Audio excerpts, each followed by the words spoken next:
A very good afternoon, ladies and gentlemen, wherever it is that you're watching KUTV on the sport this Saturday afternoon. It is the 13th of March, 2021, and we are here at Kayole Community Hall, where 6 bouts, that is MMA, that is mixed martial bouts, are lined up. But it's bound to be very entertaining this afternoon. As you can see, we are in a cage. I've not seen such a setup in local sports in the country. I don't know, I'll be asking my fellow journalist here, Sagini, if he has ever covered such an event. But right here at KUTV, we are making it our business to ensure that we keep you entertained in matter sports. And we will be traversing all 47 counties in this country and bringing to you different sporting disciplines. And this afternoon, Lfne 2 is going to be going down. We have a lot of guys who are here to just watch what will be happening on this particular ring. But if you're at home or watching at the comfort of your sitting room, or even at the comfort of your own hand on a mobile or your mobile phone via KUTV live stream, that is KUTV Kenya, feel free to talk to us also on 0739 110 That is our SMS line. Well, before we go deeper, let me introduce Sagini, who will be at the analysis desk with one of the coaches. I need to hear what his expectations are this afternoon. Sagini, how are you? I'm very fine. Thank you very much, Flo. Yes, happy to see you again after KUTV. Now we are here at Kayole. God is great, and as always, I normally say michezo ni yetu na sport ni sisi, and once again we are here for a mixed martial arts tournament. Very exciting and very, very exhilarating at the same time. Well, as a journalist, I don't know if you've ever covered mixed martial arts. Yes. For me, it's going to be the first time doing it this magnitude. I don't know what your expectations is today. I've only been a fan in the UFC, that's the Ultimate Fighting Championship in America. But this juncture, I say, it's the first time I'm going to commentate for a mixed martial arts tournament, and I'm very excited about it. And also, it's also at the same time a good challenge, and also knowing that the sport is growing locally, knowing that our national team, the Kenya national team, Tongil Modo, has been participating in a number of tournaments in the World Championship in Japan and South Korea in the past. In 2019, they were almost getting to the finals, but then something happened. They didn't get all the medals that they wanted. But seeing this in the local scene, it's a great thing, it's a great idea. Normally, again, having sponsors and also having a broadcast partner for KUTV, I think it's a very major boost in the game and the sport to make it fame in the local content, the local scene, and to make it also fame in the national scene. All right. Well, I cannot wait to watch all the matches. As I said earlier, we have 6 matches on the card. We have 2 exhibition matches, 2 non-title bouts, and 2 title matches. And the most important thing is that this afternoon, a ladies champion is going to be crowned. Yes, for the first time again, because in the male category we have a defending champion, Mohamed Ware, but in the female category there is no champion, a new belt which we've not seen yet. I saw yesterday in the press conference the president said it's going to be a surprise for the winner, so we are also expecting, because even I have not seen it, so I'm going to expect a very beautiful title, the same as the male, and again also seeing a female tournament, a female final, is telling you that we have gender equality in this sport. All right. Very impressive, very interesting. And also for the guys who are watching from here and those who are watching at home, talk to us. We'll be reading your feedback, and we also want to know where you're watching KUTV from, because we are all over the country and we're here to make sure that you get entertained. I'd like to talk to the coach and talk all about the rules of this particular game. Coach, if you may approach. Coach, kindly introduce yourself to our viewers. Kwa majina unaitwa nani? Kwa majina naitwa Patrick Oucho. Mimi ndio coach wa grappling. Tuambie coach, umekuwa na hawa the fighters for some time now. They have been training. How ready are they for these matches? Tumekuwa na fighters for almost 2 months. Na wamekuwa kitrain. Wamekuwa kitrain both grappling, kicking and punching. So you're sure itakuwa very entertaining, and tell us briefly what are the rules of the game, because unajua MMA ni different martial arts. We were bringing players from different disciplines wanakuja wanacheza. Rules gani ndio different katika mixed martial? Basically the basic rules in MMA is like we don't have finger poking, groin, you cannot kick the groin. And even when somebody goes down, you cannot jump on him using your knee. So those are basically the most 3 important rules ambayo inafaa ufuate kama unacheza MMA. Alright, so thank you so much, coach. Tutakuwa tukiongea after the bouts, tuambie the level of talent that has been displayed today. Asante sana. All right, you guys, whatever it is that you're watching, I know you cannot wait to start watching the first bout, but also we have judges, Duncan Makoha, I hope that is the right name, Kennedy Ochieng, Peter Karanja, and also the center referee, we have Fabian Ibrahim, Patrick Ucho. Those are the guys who will be ensuring that these bouts are very fair and that we get to enjoy. Remember to talk to us on 0739110544. That is our SMS line and also our WhatsApp line. And also on Facebook, we are at KUTV Kenya. On Twitter, we are at KUTV_Kenya. I think it's at this particular moment that I don't know if Ojwang is around. And well, Ojwang, popote ulipo, ningetaka kuona kwa ishara ya mkono. I want to hear what the fans have to say.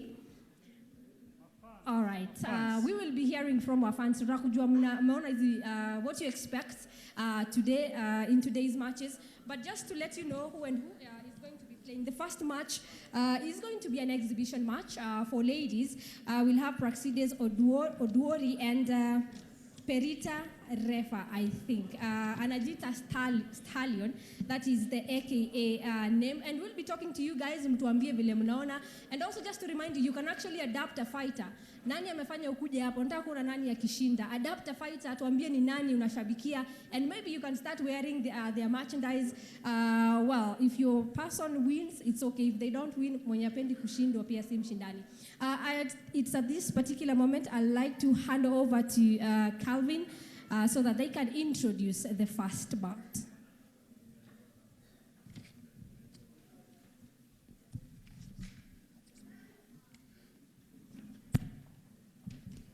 Asanta mpenzi mtazamaji popote pale ulipo. We are coming to you live from Kayole 2 Community Hall. Na siko peke yangu, tuko na coaches mnoma tena zaidi. Oti Sensei. Yes. Griffin Otieno. That is the name. Na asante maridadi tena kabisa. Hapa Oduori. Tumshangilia kiingia.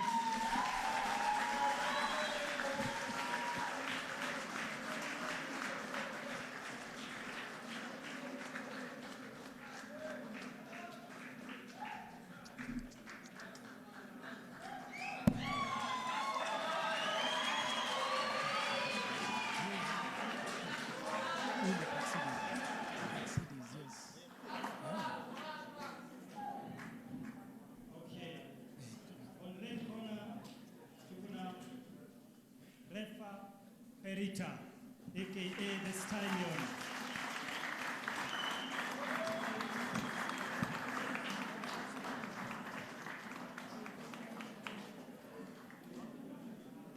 And our center referee is none other than Fabiano Ibrahim.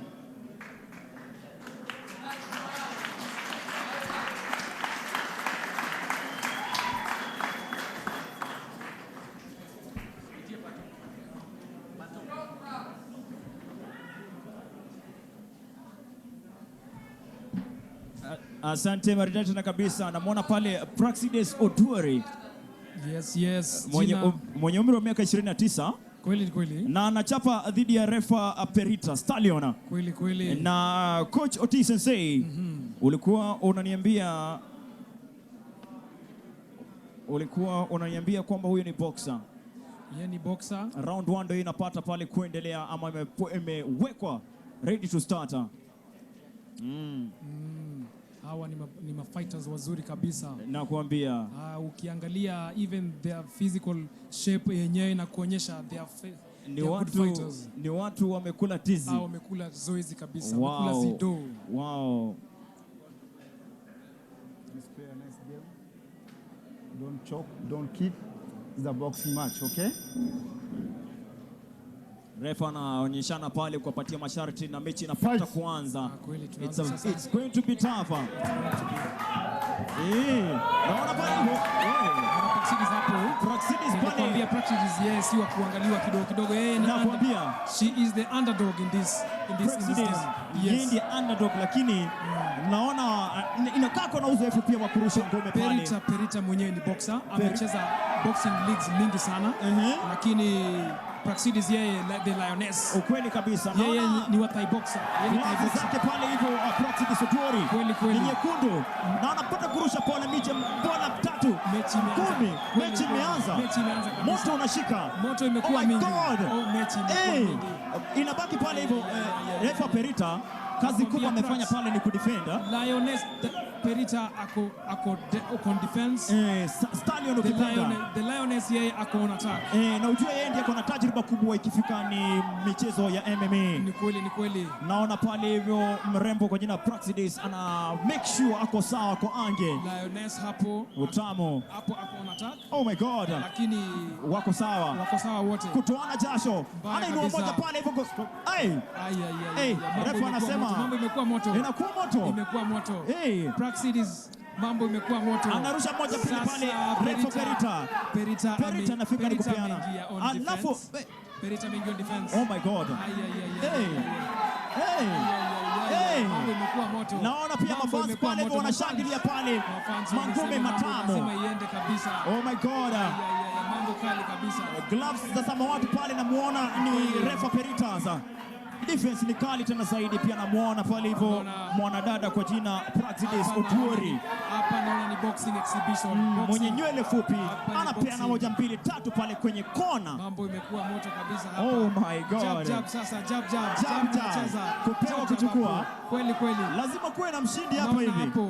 Prax hapo anacheza kwenye uppercut, jab uppercut. Hapo jab imena. Nice one. Punch the body. Wow. I like it. Na ni tamu. Hapa naona wanacheza body shots lakini mostly wameng'ang'ania sana kichwa headshots. Ukweli anapata kupokea moja pale hivyo. Hook punch imekuja kwenye Perita. Refa Perita amepata point moja. Imemtingiza kidogo lakini naona bado ako ngangari yako sawa. Kiasi tu. Lakini naona bado wanapimana tu wanajaribu kuangalia jab ime hapo kidogo. Jab hapo naona hapo ni jab right hapo kabisa kwenye Prax hapo. The Lioness pale anapata kuangalia vizuri. Hapa itakuwa ni moto lakini Kiumane mambo ikuwe moto. Mtazamaji tuko live kutoka Kayole 2 Community Hall. MMA. This is boxing exhibition between Perita and Praxidis. The Lioness versus the Stallion. This is a very good match. I can tell you for free, these fighters are very good. Oh, really? These fighters are very good and they are very well trained. Round 1 is over. Inapata kukamilika pale hivyo. Usisahau Praxidis Otuori mwenye gloves za nyekundu ni mtu mwenye umri wa miaka 29 years of age. Lioness. Yeah, the Lioness weighing on approximately 70 kgs. Yes. Coach Kona, what are your views concerning the match na round hii ya kwanza umeionaje wewe? It's about vile imeanza. Lioness ameanza on a high note, ameanza on attack. Alikuwa on attack. Refa Perita hapa alikuwa on defense. Ujue yeye ni boxer, ni boxer na ako na umaarufu mingi sana upande wa boxing. She's played so many games, but the underdog here is Praxidis, the Lioness. The Lioness is a Muay Thai fighter.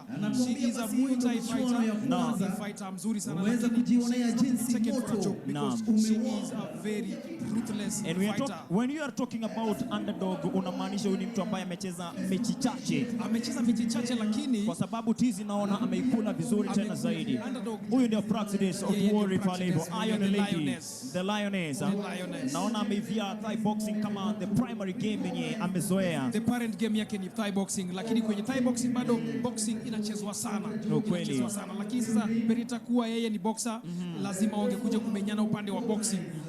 Kwa vile wote wawili wako sawa boxing, lakini Perita yeye ni amecheza mechi mingi. She's played more than 5 matches upande wa boxing. Amecheza amateur boxing, akaingia intermediate, akacheza mpaka professional, amecheza mpaka ligi ya Kenya. Mtazamaji kidogo, huyu ndiye refa Perita. Kweli. Anakwenda pia kwa jina la utani Stallion akisimama pale hivyo kuwa ange na tayari kwa round ya pili. Round 2. Tunakujia moja kwa moja kutoka Kayole 2 Community Hall. Fight, okay? Yeah. Lfne, ukurasa wa pili. Ukurasa wa kwanza uliuhisi aje? Ukurasa wa kwanza nilipouona, mimi kwangu nikiangalia Kidogo pale anapata kuinua moja pale. hapo sawa. Naona kidogo sasa mambo imekuwa tofauti kidogo. Kuna watu pale Perita ndani. ameingia on attack, lakini defense ya Praxidis iko juu. Hapo naona anacheza kwenye uppercut hook. Naona anapata. Hapo mambo iko sawa kidogo. Kidogo naona kupima kidogo. Kupima, ajua Jab hapo. Jab pale hivyo. Jab imeingia kali hapo. Refa Perita kupita pale Praxidis. Hapo hook punch imeingia kwenye Perita. Imemtetemesha kidogo, lakini naona ako strong hapo. Wako strong. Mafasi pia naona ni watu wamechangamka pale hivyo. Wamechangamka, lakini jinsi ninavyoona Praxidis amemlemea kidogo Perita. Ingawa Perita anamsoma sana. Anamsoma zaidi. Hii ndio hiyo ya pili pale hivyo, naona jabe pale pale. Round ya pili wanapimana sana uso. Round ya pili, lakini naona kwenye uzito uzani wa Praxidis uko uzito, ana uzito zaidi. Mzito kiasi. Praxidis ni mzito kiasi kulingana Refa Perita. Kulingana right punch anazurusha. Right punch pale anaweka pale Praxidis kwenye kona. Hapo iko sawa, mambo iko fit. Huyo ni Refa Perita mwenye nywele ndefu aina ya rasta na gloves za blue ama samawati. Huyo ndio Perita. Red gloves, anakwenda kwa jina Praxidis ama Lioness mwenyewe. Hapa sasa naona wanaangalia na kidogo wanajaribu kupimana, nikana kwamba unajua ni wapi kujaribu kuconserve energy. Najua lazima katika mechi lazima conserve energy. Hata kama una gesi ndio, lakini lazima uconserve your energy. Ni vyema mtazamaji pia fahamu ya kwamba kila raundi inachukua takriban dakika tatu. Kila raundi dakika 3. Dakika 5 unaweza isha hewa pale. Dakika 5 kwa kweli utaisha hewa, lakini kuna akina dada na wanafia wako sawa. Ni watu inaonekana wako na uzoefu wa tizi pale hivyo. Wako na uzoefu wa tizi. Au kama ukijua kwamba hao wote ni wawili ni fighters. Na ni fighters ambao ni wazuri. Hata ukiangalia the physical features ya Perita, unaona kweli huyu ni mwanadada ambaye amekula zoezi sawa. Ako na uzoefu wa zoezi yenyewe. Kweli. Anapata kuinua pole moja chini ya makwapa. Kweli. Praxidis pale hivyo anamuinua moja pale Refa Perita ama Stallion. Lakini tukiweza kueleza watazamaji, every strike is a point. Every strike is a point. Whether to the head, to the body is a point. Ukiweka ngumi kwa uso ni point. Hiyo ni point hapo. Ukiweka kwa kifua hiyo ni point bado. Lakini ukumbuke punch yote ambayo inakuja kwa kichwa inaweza kukuangusha chini. Hapo ndo penye knockout punch huwa inakuja. Mafans pia wanachangamka kabisa, lakini naona Perita ako ngangari, lakini Lioness hapo naona kana kwamba ako very sharp kwake. Ako very sharp. Ukweli. Lioness hapa naona kumbuka tulikuwa tumesema very aggressive. Lioness ndio aggressive zaidi. Hakikisha kwamba haonekane kiwa underdog pale. Kweli. Kwenu moja. Unaona kweli. Hapo ndipo tika slow motion kweli. Alafu pia naona mafans pale ndani. Fans have become wild. Fans are wild. Round 2 is done. Round 2 imepata kukamilika. Round 2 is done, dear viewers from wherever you are. You're getting us live from Kayole 2 Community Hall. That is Praxidis Oduori, the Lioness. The Lioness versus Refa Perita. Stallion mwenyewe. Wow. This match sitakudanganya ya kwamba unajua Perita amekuwa akisoma sana, na kwa kusoma kwake sana inapata anachelewa kidogo katika strikes yake. Anachelewa kidogo. Ana concentrate sana na kumsoma mwenzake, lakini anasahau ya kwamba the Lioness, she is here to win. She is here to display a very good match. So vile navyoona Perita asipo up game yake in the third round, mambo yanaweza kuwa yanaenda segeme kabisa. Ukiangalia pale katika slow motion ya vile ambavyo kulikuwa unaona waliweza kuinua 1, 2, 3 pale hivyo, na ulikuwa umeniambia pale OT Sensei Coach Griffin. Kweli. Kila ngumi ni point. Kila strike ni point hapo.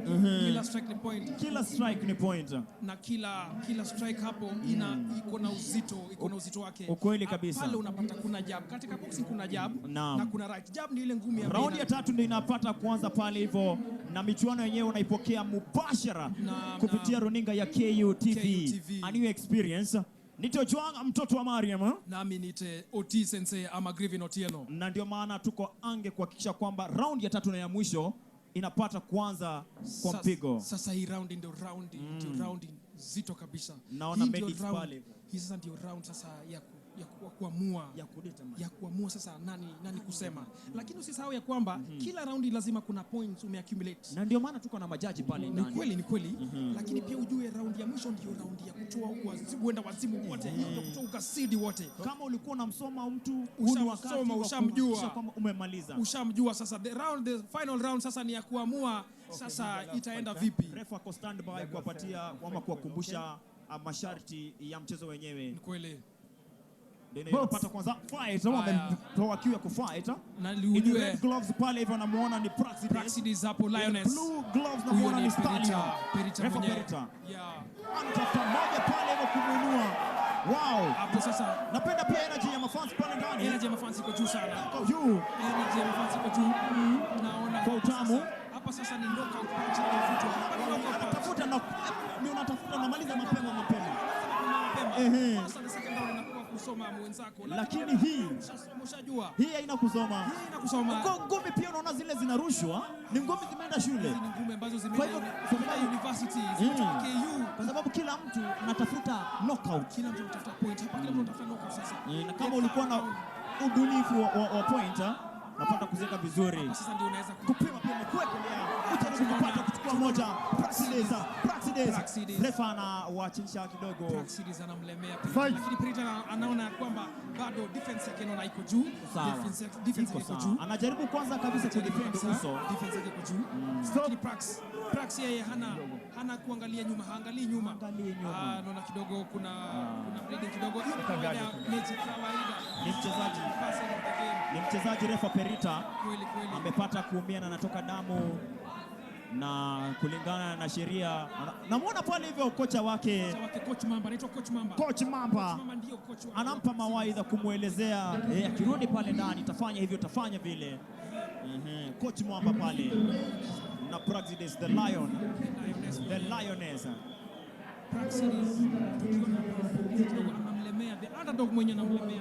Kweli. Kumbuka tunakukujia mubashara kwa kupitia runinga ya KUTV live. Pale Facebook ni KUTV Kenya, Instagram ni KUTV Kenya na vile pale Coach OT Sensei. Wewe ni mtu ambaye kuna tajriba kubwa kuhusiana na mambo kama haya. Inakuaje mtu mmoja ameivia Thai boxing na mwingine ni boxing pekee? Well, in the MMA mixed martial arts kama vile inavyoitwa mixed martial arts. Sasa hapa kila mtu ako sawa. Unakumbuka mechi ya Mayweather na McGregor? Ukweli. McGregor ni mtu wa UFC MMA. Okay. Na ukiangalia Mayweather yeye ni boxer. Tukiendelea. Sasa tukiendelea unapata walicheza mechi na Mayweather alishinda. Kwa sababu ilikuwa ni boxing. Na yule mwingine ni UFC. Yule mwingine ni MMA. Sasa hapa wa MMA ni Praxidis. Ukweli. Na boxing hapa ni Perita. Perita anaweka pale chini. Anajaribu kumuinua pale mangumi kadhaa. Perita hapa naona anafanya kazi kubwa ya kudefend pale hivyo. Kulingana vile naona anainuliwa jambo moja pale hivyo ya mbavu. Body shots Praxidis kuna a lot of body shots. Lakini ana focus sana kwa headshots.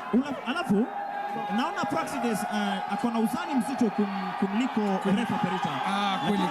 Anatupa ngumi, anarusha nguvu. Na mimi nimepata kumwona Praxidis one on one na nimepata kuongea one on one. She's a very humble lady. She's a very calm lady. You can never expect such from her. Ndivyo kule kuwa pale. Yeye ndio underdog. The underdog anakuaga na mambo mingi ambaye ameficha. Sasa kwa ring ndio anaweza kuitoa mwenyewe. Refa Perita ako na uzoefu wa kucheza michezo aina ya MMA. Namuona pia ndiye mdogo pale kiumri, ako na umri wa miaka 25, 25 years of age. Urefu wa 165 centimeters. Anapata kuumia. Kumbuka alikuwa ameshaumia pua lenyewe na kuna vile linatoa damu. Mafans kule ndani na waona wako ange kuhakikisha kwamba wanashabikia mchezaji wao. Kila mtu anashabikiwa pale. Kila mtu anashabikiwa pale. Unajua hapa Kayole fighters ni wengi na mafans wanapenda fight sana. So fight kama hii lazima watatokea kwa wengi, watatokea kwa in a big number. Hapa Perita ni wa nyumbani. Kayole. Praxidis ni wa nyumbani. Pia Perita pia ni wa nyumbani. Lakini inaonekana Kwa hivyo kusheheni mashabiki, kila mtu ana sheheni, tuseme asilimia 50. Hapa tunasema asilimia ni 50 ndio kwa fans, lakini fans sitakudanganya, upande wa vita fans like the one who is winning. Fans love the one who is winning. The hata wakuwe ni fans wako, hata kama ni fans wako lakini raundi ya tatu na ya mwisho imepata kukamilika, mpenzi mtazamaji, na sasa ni refa na pamoja na weledi wa majaji wapate kujua ni nani mshindi katika exhibition match hii. Kumbuka ni Praxides Oduori na versus refa Perita Stallion, na tunakujia moja kwa moja kutoka Kayole 2 Community Hall. Nito Joang, mtoto wa Mariam, nite Oti Sensei ama Griffin Otieno, na tuko ange kuhakikisha kwamba tunakualetea mechi yenyewe. Mtazamaji, tunataka kuonyeshwa sasa mshindi ni nani. Sasa najua wanaangalia judges, wanachukua matokeo kutoka kwa judges. Judges wako watatu, wachezaji pia naona hali ya kama siko juu, hata kama ni exhibition, lakini wamecheza vyema. Refa alikuwa defend sana, amekuwa very fair referee. Referee naye kazi yake pale ni ku make sure fighters wanacheza within the rules of MMA. They have to play in this sense they were playing boxing and they have to play in the rules of boxing. So the referee lazima make sure things are going on well. Mpenzi mtazamaji, tunangojea mshindi ama tunangojea refa atangaze mshindi kwa mechi ya MMA Lfne Championship. Ukurasa wa pili imekuwa ni Praxides Oduori versus refa Perita, na ambapo tumeviona wamecheza vyema wote wawili. They are very good boxers, they are very good fighters. They have displayed so much professionalism in their art, and mimi nimefurahia sana. Mimi kocha Oti Sensei nimefurahia mchezo wa leo, nimefurahia mechi hii. Kumbuka ni mechi ambayo imekuwa na refa Fabiano Ibrahim. Yeye ni amepata kushinda the underdog Lioness mwenyewe.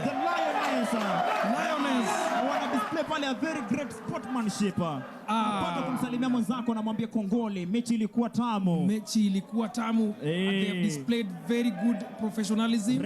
I like how they've shown their professionalism.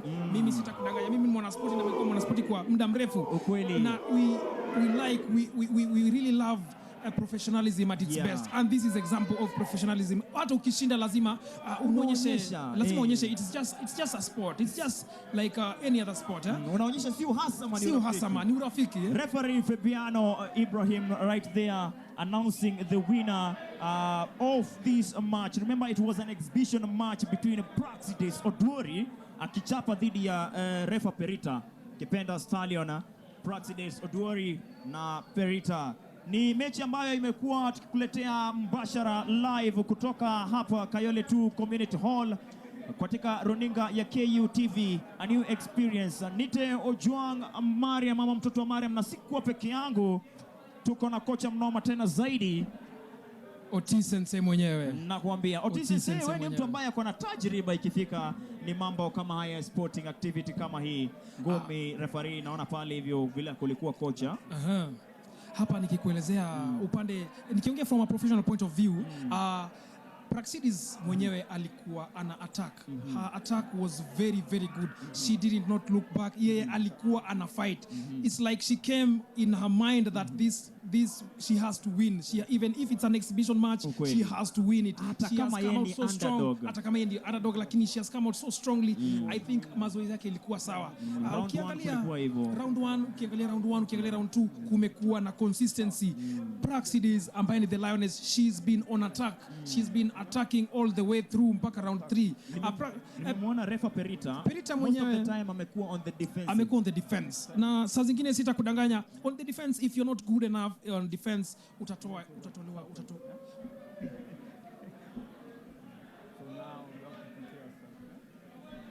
All right, so that was very entertaining. I don't know if you guys agree with me. Was the match entertaining? I actually want to hear from the two amazing ladies. If you can have this.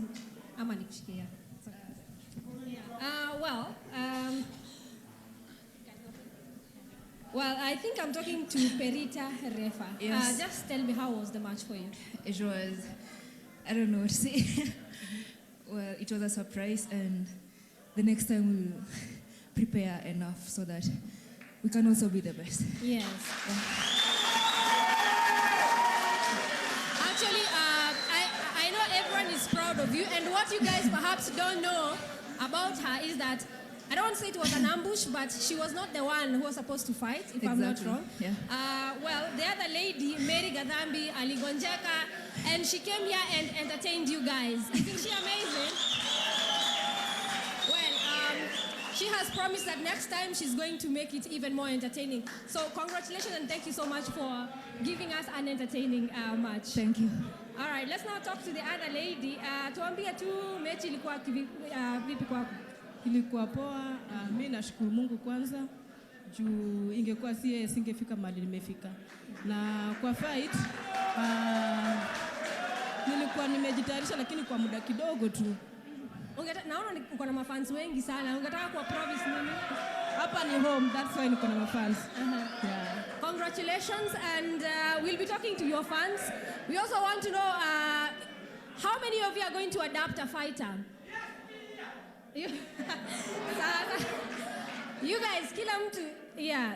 Adopting a fighter is that unatangaza msimamo ni nani utakuwa unakuja kushabikia. Because I believe Lfne will be happening more often and you will need a reason to be coming here, and that will happen only if you adopt a fighter. Ama ni aje? All right. People at home who are watching, glad you're watching KUTV on the spot this afternoon. Continue talking to us. I can see guys are talking to us on our live stream, and that is KUTV Kenya on Facebook. Also at KUTV Kenya _Kenya, that is on Twitter. We'll be reading your feedback and also responding to what you want us to respond to. We will be having another bout, another exhibition match in a few. And Stephen Washuri versus Hector Opio will be taking to the cage for another entertaining match. Sijui kama kuna fanata kuniongelesha, if I can come out there and talk to you guys. All right. Well, kuna mwenzangu hapa nje. All right. Asante Marida tena kabisa, niko hapa na mafans na tuko ange tena zaidi. Fan mmoja hapa hivi. Mechi imekuwa aje na umeonaje kulingana na mechi ambayo imekuwa Praxides versus Perista? Mechi imekuwa poa. Tumeenjoy sana. Nimeona watu wakipigana. Mimi sijaiona kama watu wanaweza pigana hivyo. Nimeona leo, by the way, nimeona napenda huyo mtu ameshinda, nampenda sana manze, nampenda. Prax nakupenda, Aki nakupenda, mwambieni nakupenda. Asante. We are talking about kukuwa na fan mmoja. Nikisonga hapa mbele naona kuna mafans wengine tena zaidi. Wanaona mafans wako hapa ange. Okay. Niko kwako. Mtazamaji, you can see the energy. Habari yako, unaitwa nani na unatoka wapi? Mimi kwa jina naitwa Kogalo, natoka Kayole. Mimi mkaaji wa mtaani. Ule ni kazini yangu, nimefurahia sana. Sis, God bless you too much. Continue the same spirit. Next time, big blows.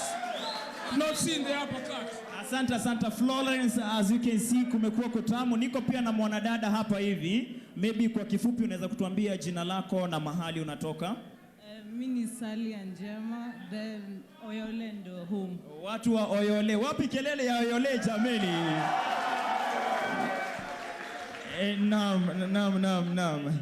Haya, sijui kama kuna mwingine wa mwisho, mmoja tu wa mwisho. Kwa sawa. Tukiendelea kwako Florence, tafadhali unapata kuendelea. Remember we're coming to you live on KUTV. Sawa? Kama uko na mtu nyumbani mwambie akuone pale hivyo pale KUTV. Tuko pia Facebook na Instagram na YouTube. Nasema asante, shukrani tena kabisa. Tukiendelea tunangojea mechi nyingine ya pili. Sawa? Na ni vizuri kuadapta a fighter. Unakuwa na huyu mnamshabikia. Sawa? Na inakuwa tamu tena zaidi. Nito Joanga mtoto wa Mariam. Sound check 1 2 1 2. All right. Welcome along, dear viewer, wherever you are watching us from. This is the second edition of the Lfne Championships, live from Kayole 2 Community Center, Nairobi, Kenya. Someone pass my greetings to the president of the International Mixed Martial Arts, President Kenneth Brown. Somebody also pass my greetings to the president of Lfne, Stephen Omwenga. I am Jason Sagini, the sports archbishop, alongside former player and former coach, and currently a coach for the mixed martial arts. Grievin Sotieno. Grievin Sotieno, how are you this evening? This afternoon, I'm so good. Yes. And according to how things are moving on, things are so good, moving so nicely. Great job you did in the first match. I liked the first match so much. And the first match displayed a lot of professionalism, displayed a lot of sportsmanship, and I really liked how the ladies got it down in the ring. Into the second match now, into the second exhibition match, live on KUTV from the community center in Kayole, Nairobi, Kenya. This is the second match of the exhibition match. Remember, we are having 6 bouts in this Lfne second edition. 2 exhibitions, 2 bouts, and 2 championships. This is the second edition. Judges, the second timekeeper match here. Right now in the first round. Stephen Wachuli versus Hector Opio and Stephen Washuli in the first round. Each round is 3 minutes with a 1 minute rest period. Hector Opio is the red corner, the red gloves, and Stephen Wachuli is the blue corner, the blue gloves. Right. Both of them these are fighters of Kenpo Karate. They are displaying mixed martial arts here, though their parent game is Kenpo Karate. Taking on a fast clinch here, throws jabs here.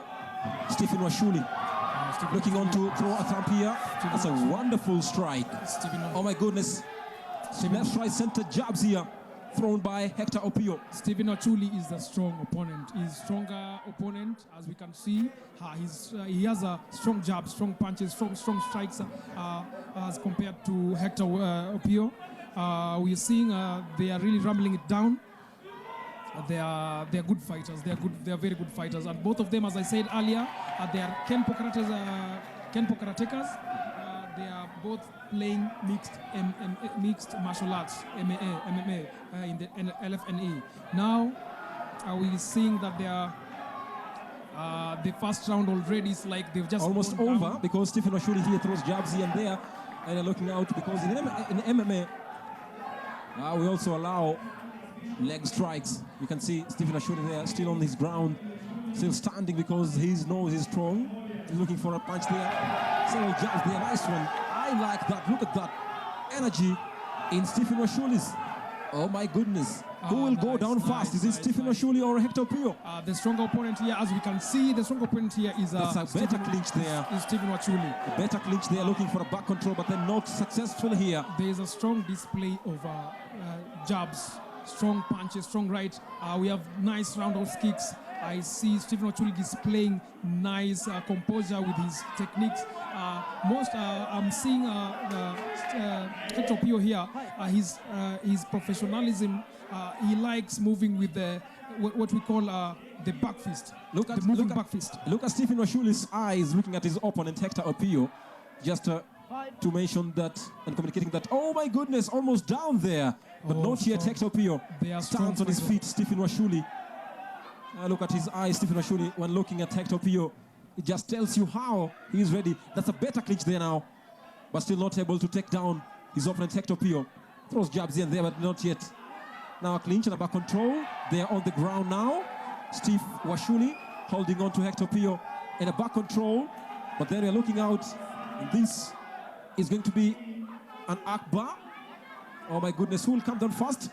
Look at how Stephen Washuli throws his punches behind the head, not able for a submission because when one goes down in the back control, he or she normally looks for submission. The referee says the first round is over. Kennedy Chieng. Maybe if you look at this first round, Grievin Sotieno, what do you think of the first round? The first round of, first of all, first and foremost, these guys, they are from Kenpo Karate as their parent game and they're playing MMA. In the first round, what I've observed is Stephen Wachuli is a stronger opponent as compared to Hector Opio. The strong jabs that he has thrown, the strong roundhouse kicks, and the strong right punches. Stephen Wachuli has displayed strong punches. He has reach, what we call reach. Reach because of his height. He has a height advantage. Maybe, so he has what we call good reach. Maybe if you look at how Stephen Washuli has just taken down Hector Pio in the back control, looking for a submission, and it was not successful. What do you think in the second round? Maybe will he submit Hector Pio because Stephen Washuli looks like he's just looking for submissions? In the MMA, if you take your opponent down, that's an advantage. And if you look at all the takedowns in MMA have higher points. So all the fighters will be looking out for taking the opponents down, trying to pin them down. And if successful, submission. If successful, submission. So what I'm looking forward for round 2 is I want to see how Hector Pio will come back. How he will come back in his stand-up fight. You know, mostly we've seen their stand-up fighting. Remember Stephen Washuli, age 25, and Hector Pio, age 23, into the second round, weighing 68.4 kg, Stephen Washuli, and 55.5 Hector Pio. Each have won one match and none has lost. Each remain unbeaten in this tournament. Round 2 here, Stephen Washuli has received some punches there, but then clinches on Hector Pio to taken down now on a back control, and now who will submit first? But then not yet for any submission. Strikes down, ground and pounding here. Look at how Stephen Washuli throws his strikes. Left and center, still clinching on his opponent Hector Pio. Taken down, oh my goodness, taken down here. Very good takedown. A very takedown there. Now on a ground and pound, Stephen Washuli there. Look at how massive energy Stephen Washuli taking down his opponent Hector Pio for a ground and pound now. Look at now. Hector Pio just clinching on Stephen Washuli, looking for a submission. That's an Akbar who will emerge victorious, who will emerge stronger than the other. Still on a ground, no pounding, only a ground here, but then pounds Hector Pio. Stephen Washuli still energetic, both men on their feet. Look at now how Stephen Washuli standing there just waiting to receive the punches, then time on his opponent for a KO or a TKO. Remember, for a knockout and a technical knockout, it's an easy way for a win in mixed martial arts. Yes, that's true. That will most definitely kick off or end the match, because when there is a technical knockout, then that means the opponent that has been KO'd. Again, down on the ground. Both men down on the ground now, and on a back control by Hector Pio here. Who will submit first? Both men still energetic here. Stephen Washuli on his back, Hector Pio on top. This is a ground here now. Stephen Washuli still energetic to pound on his opponent at the back. But now still, oh my goodness. Look at how they're pounding themselves. Maybe what do you think, Griffiths? Okay, in this position, you look at you're trying to choke out your opponent. You know, choking out is an advantage. If you choke out your opponent, then you get to win the match. Look at how submission comes in easily. In this this kind of game now, you will find we're just looking for a way of that we can submit your opponent. We see on how we can get your opponent to submit and find an oh my win. Goodness! The fans in the stadium and the arena going into a frenzy. They can't keep calm because they know that Stephen Washuli and Hector Pio are still down on ground. But Stephen Washuli now changes the momentum. He's now in control and holds on a choke for his opponent Hector. Oh, this is going to be dangerous. It's going to be dangerous here. Yeah. Because, oh my goodness, second round. Saved by the second bell. round over. Saved by the bell. The referee Kennedy Cheng says, enough of that. And ground and pounding is an easy way. Until now, the second round, what can you say? Oh my, I can say this is amazing. First of all, Hector Pio was held down on a choke. He was held down on a choke, and I can say that he's been saved by the bell. Because, you know, a choke, the longer it takes, almost going to submission. You can go to submission, I can tell you for a fact. Now, what I can say this round, tables have turned. Tables have turned. Tables have turned in this sense. Washuli was in control the first round, but now it seems that Hector is in control. He's kind of taking control now. Hector goes for the takedowns. Hector goes for the chokes. But Stephen Washuli is also he's an intelligent fighter, because he's managed to change the narrative of the fight. He's changed the narrative. He's been taken down a number of times, but he's changed the narrative in some sense and counter-attacked the chokes. this game is all about the smartest fighter, because when you get into that ring, all of you are physically fit, all of you are mentally fit, but it gets the intelligent fighter will win. Hector Opio takes on some water, knowing that water is life, and he needs that to enhance his energy in the third round, because I can say in the first round and second round, Hector Opio and Stephen Washuli were both like on equal grounds. Remember, till now. both of them have one win. Each of them fighters, none has lost. So this will be a breakthrough for any of the fighters who will win, because none of them have lost to any of the fighters that have fought before. So this is the third round. Into the third round now. Final round. Into the final round. Remember, each round is 3 minutes with a 1 minute rest period. We've not had any rest period. It's been a tough match. It's been a tough match, I know. But we'll get ours. Oh my goodness, look at the left punches by Stephen Washuli there. Who will take down the other? Left, right, center, throws Stephen Washuli and Hector Opio. Stephen Washuli comes out strong. But Hector is very aggressive. Hector is very aggressive. The red corner, oh my God. The red corner seems tough here now. Stephen Washuli just says, let me go on for a clinch, because the left jabs here have been so much and too much for me, and I cannot overhaul that. So he goes for a clinch here, but then pushed away by Hector Opio, who looks for a takedown, because he's been aiming that in the second round here. Look at how it went. Oh my goodness, that was a good clinch. Stephen Washuli almost fading away and fading out, but then it helped him. Who will emerge the winner here into the third round? Almost 2 minutes remaining. In the history of Lfne, we've never had a technical knockout. There has not been a knockout either. There has not been a submission. There has not been something that we call a forfeit. Only decisions in all matches, and we've seen that in the first match. That is true. That was a decision victory by... Nice, I see.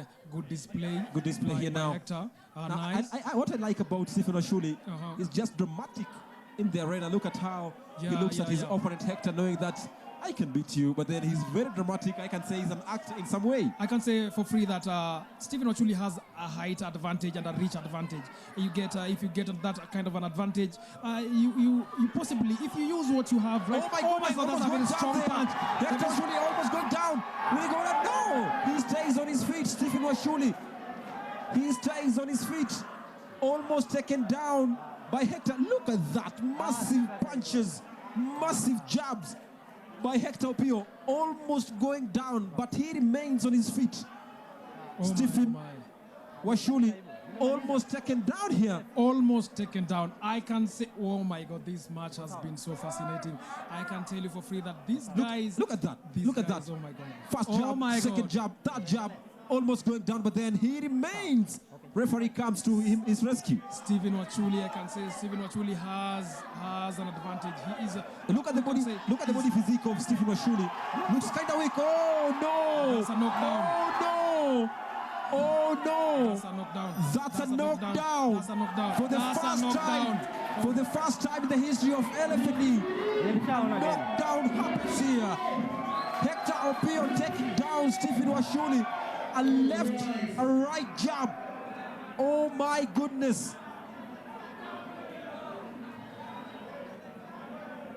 That was massive there, Griffiths. This is very, very massive, I can say. This is very, very massive because that right punch, oh my God. You know the right punch, if it hits your jawline, my God, I'm telling you, it's either you're going to be knocked down or it's over.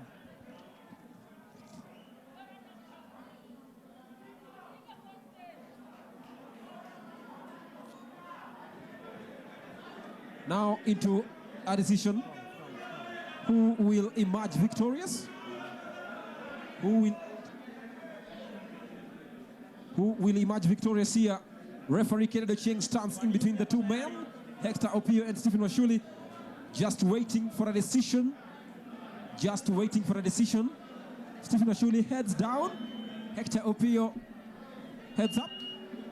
Looking very energetic. Stephen Washuli heads down here, knowing that he might be not in a position to win. That is true. After that knockout, that knockdown. In this position, where you held hands by the referee waiting for the decision. Oh my, I can tell you it's a tense situation. It's a very tense situation, a very, very tense situation. Oh my goodness, the fans, they are also in a tense and in a panic mode, knowing that maybe the referees here might choose either way, because it's not a draw. It can't be a draw. It can't be a win for either man.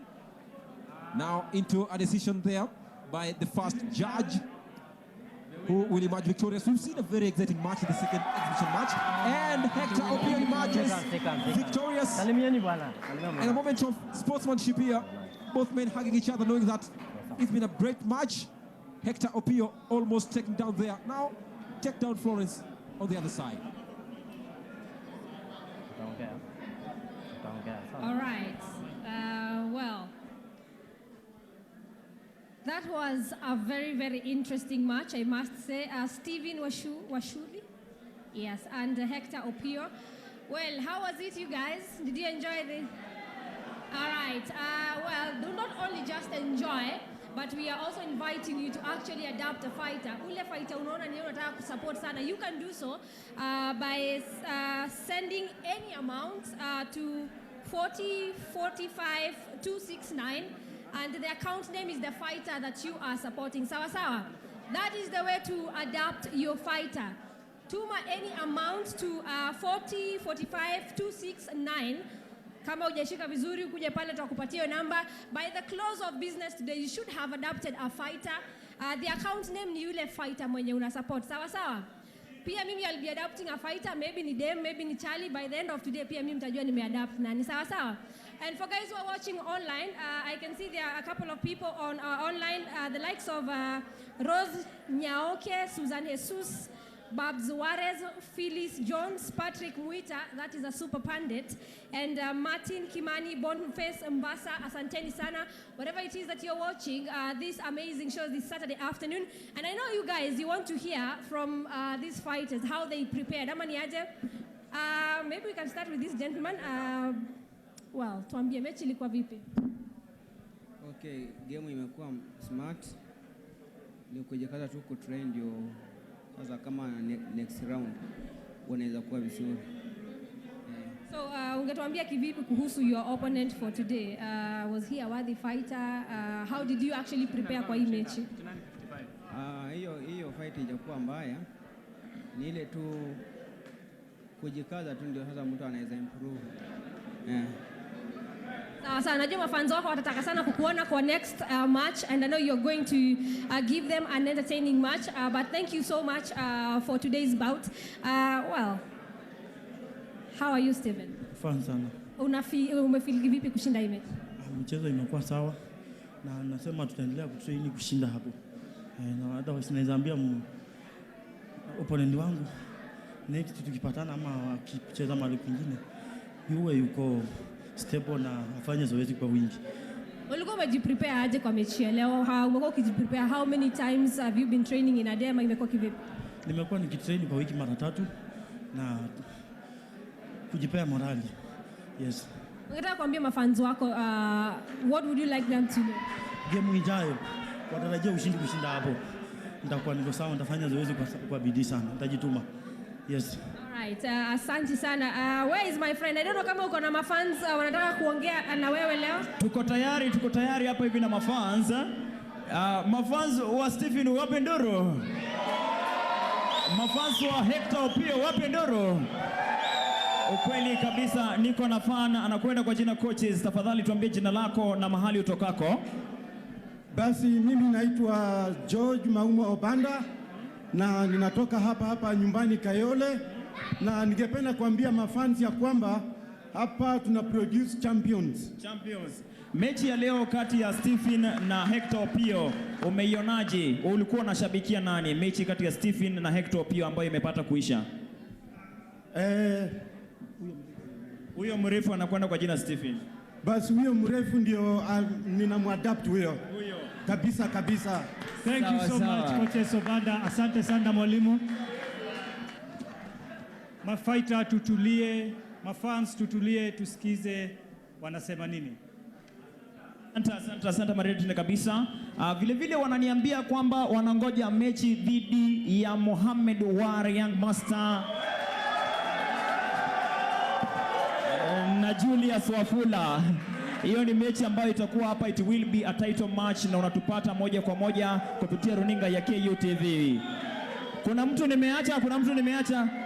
Asante sana. Maybe mmoja hapa mbele, naona kuna fan mmoja. Mafans wa Moha hoye. Mafans wa Wafula hoye. Asante. Tuambie mawili matatu, unaweza anza na jina lako tafadhali. Naitwa Neema Noah from KU. So congratulations for the two parties. But na support Steve. Congratulations and all the best.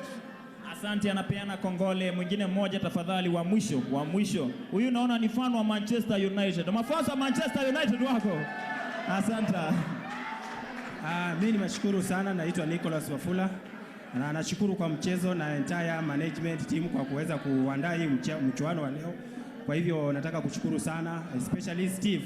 Steve is my son. I congratulate him for the win. Thank you very much. Asante. Wapi makofi yake? Kumbuka. Welcome again, ladies and gentlemen. Wherever you're watching us from, this is the Lfne Championship live from the Kayole 2 Community Center in Nairobi, Kenya.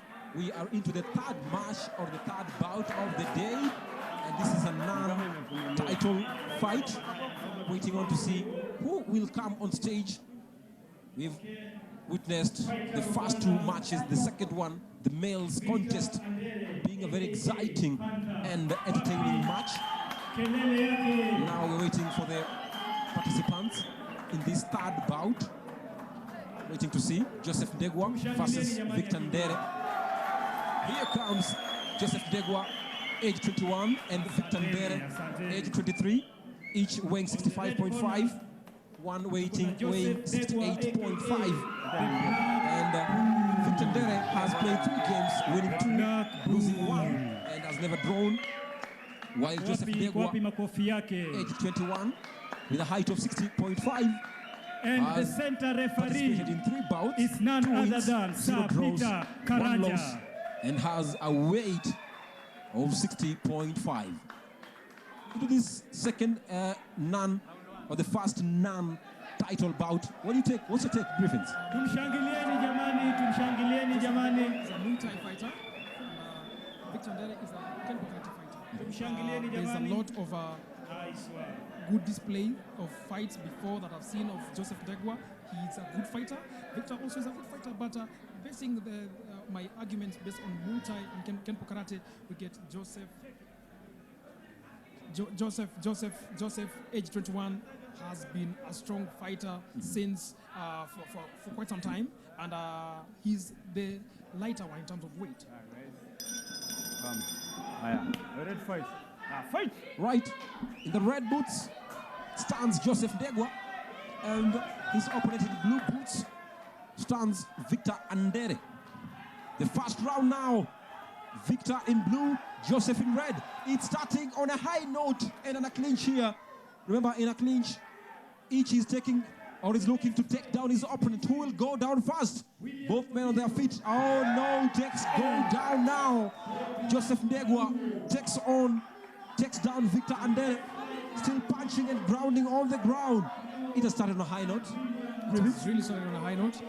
Joseph Ndegwa has gone.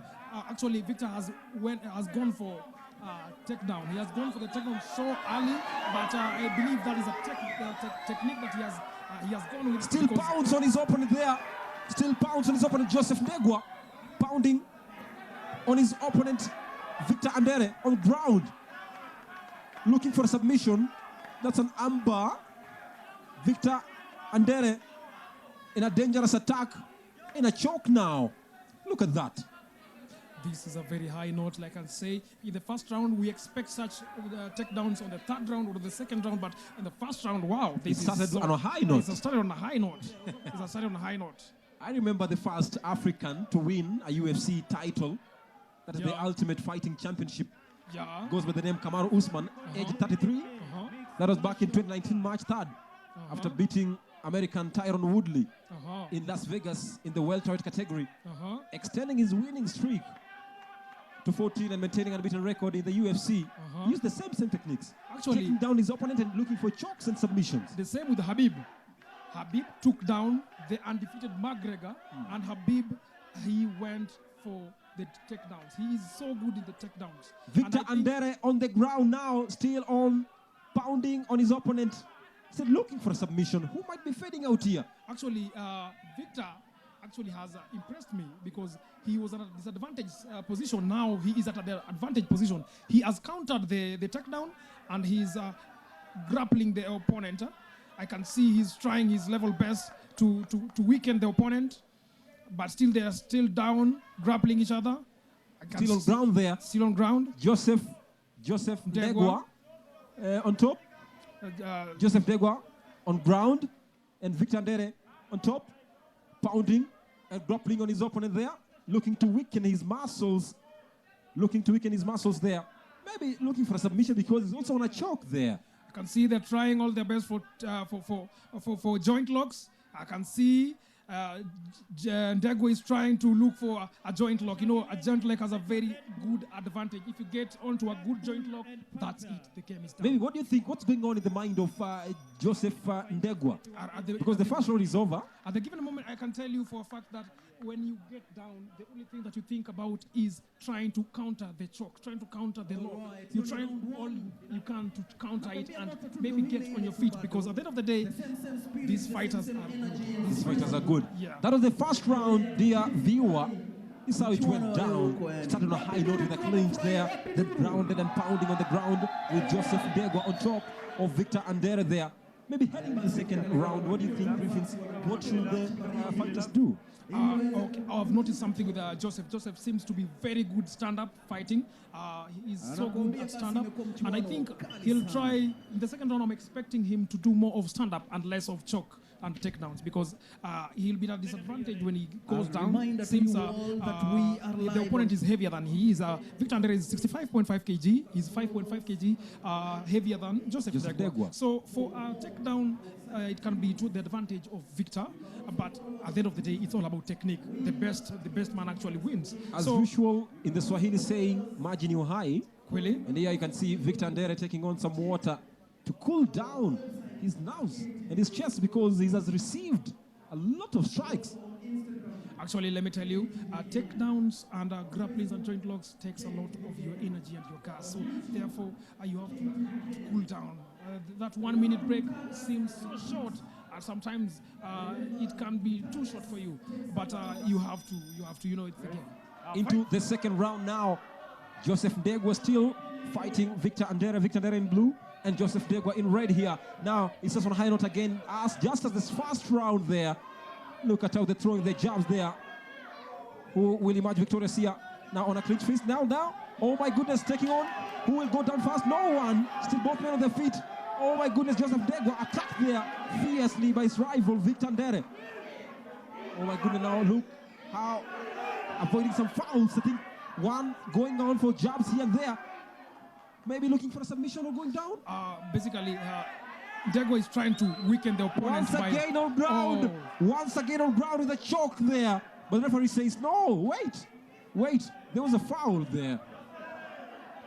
Oh, there's not a foul. It was, I think, the mouth guard was off. The mouth guard was off? Was off. You have to have your mouth guard on as always. That is precaution. Joseph Ndegwa's coach there giving his instructions to his fighter, Joseph Ndegwa. Maybe what do you think he's telling Joseph Ndegwa? Obviously, as a coach, this is what you tell your opponents. You analyze the loopholes or the opportunities for the opponent. You look at the weak links of that opponent. You look at what the opponent is doing wrong, so that you can tell your fighter to use it to his advantage, so that he can get a win, get a strike. That's the voice of Griffith Otieno, a former Nakuru County champion twice, the former Nakuru Inter-County Championships, and the first runners-up Kenya Opens in 2018. Still in the second round here. Joseph Ndegwa. Oh my goodness, that's a strong jab there on the left jaw of Victor Andere, but still on his feet. Taking down Joseph Ndegwa there, pounding on his opponent there, but then he holds on. He holds on for an amber there. That's a good amber, but then still not able to lock. Oh my goodness, weakening his feet now there. Joseph Ndegwa looking for a choke. on Victor's neck, but not able to successfully clinch on his opponent. Both men on their feet now. The referee says, wait. Maybe why does he takes off the guards from Joseph Degwa's feet? The lock, that's a joint lock. They went on a joint lock. If you manage to get a good joint lock, then you can win the match very easy. Oh my goodness, Joseph Degwa now they are pinned. He was pinned now, but then goes for a clinch there. Looking for a draw, looking for taking down each. Looking to take down, who will go down first? Both on their feet now on a back control, standing on their feet. Joseph Degwa pinning Victor Ndere on the walls of the arena, but not yet able to successfully take down Victor Ndere. Both men on their feet, but then pounding on Victor Ndere's muscles there. Not able still to take down his opponent. Still on a clinch. Remember in a clinch, maybe. Oh my goodness, almost went down. Not yet. Both men on their feet, still on a clinch feet there. But not yet. They are throwing his left jab. The referee says, no, wait. Take a first minute break. I think there's something that is happening actually. Yes, that's true. The mouth guard again has gone off. Has gone off the mouth of Victor. The moment the mouth guard is off, the referee has to call it stop for a while, because precaution. We have to take caution before anything else. Yeah. That is the most important thing. We have to protect ourselves first. Right into the second round now. Here attacks now. Charges forward Joseph Degwa. Like a lion that has just seen a gazelle. Taken down Joseph Degwa. Oh my goodness. Look at that. A good clinch there, but the referee says second round over. I have liked how Victor Ndere has taken down Degwa. Oh my God, that was so nice. I told you something about the advantage that Victor Ndere has. Victor Ndere has his own weight. Right. He's a bit stronger. He's a bit stronger than his opponent. So this is what he can easily take down Ndegwa. But also there's something about Ndegwa that I like. He uses his height advantage so well. He uses his height advantage to his advantage. He jabs the likes of the way he punches, the way he kicks, the way he moves around in defense. He swerves around and moves around, missing those jabs and rights. I like the way he does it. But at the end of the day, these are good fighters. I see how they counter these locks. I see how they counter these grapplings. Look at that. Look at that. I love it so much. Joseph Degwa charged forward like a lion that had just seen a gazelle, but then not able to take down his opponent. Instead, he was taken down. There's something I've noticed here. These fighters, both of them are hungry for this win. Both of them are so very hungry for this win. They don't want anything to come in between. The other opponent is like, this is mine. The other opponent is like, no, it is mine. You get? So I see the way he comes, the way he goes, the way he fights around these fighters, both Martin and Victor. I like it how they do it. They display a lot of good professionalism in their fight. And this bout, I can say, now I'm 50-50. It's a tough bout. I'm 50-50. I can't say don't know who might win. I can't say who for sure who is better than the other. It's been so tough. It's been so nice. Wow. Look at Joseph Degwa sitting there on the walls of the arena, knowing that in 6-9, because it might head to a decision. At the end of the day, you see, any amount the referee there is just gives some instructions to him. That is anyone of our audience. Maybe what you tell him there. So that is coach. I'm seeing one of his coach. I recognize one of the coaches, Coach Mamba, and he's a good coach. When your student plays into the third round now. And you can see Joseph Degwa there on the walls of the arena. Just energizing himself, knowing that this is the final round and I must at least get out and at least look for a knockout or a TKO or a submission and make this guy, Victor Ndere, go down quickly. They start on a high note here now, Joseph Degwa with the left-right jabs here. Very strong and very energetic with a good height, as Grievous has said initially. But then both men here now just evaluating on each other, knowing that just looking for some point of weakness, take down the opponent, because until at the moment this now, oh my goodness, that was a right jab there by Victor Ndere, very powerful, but then he's thrown there. Look at how Joseph Degwa strolls towards attacking Victor Ndere, who throws now his right leg there with a good strike, but then not able to take down now there. Joseph Degwa on the arena there, on the walls of the arena. Clinching on each other now, just with an aim of taking down the opponent, but not yet able to take down his opponent. Now charges forward, Victor Ndere charges forward like a lion there. Oh my goodness, will he take down? No, he does not.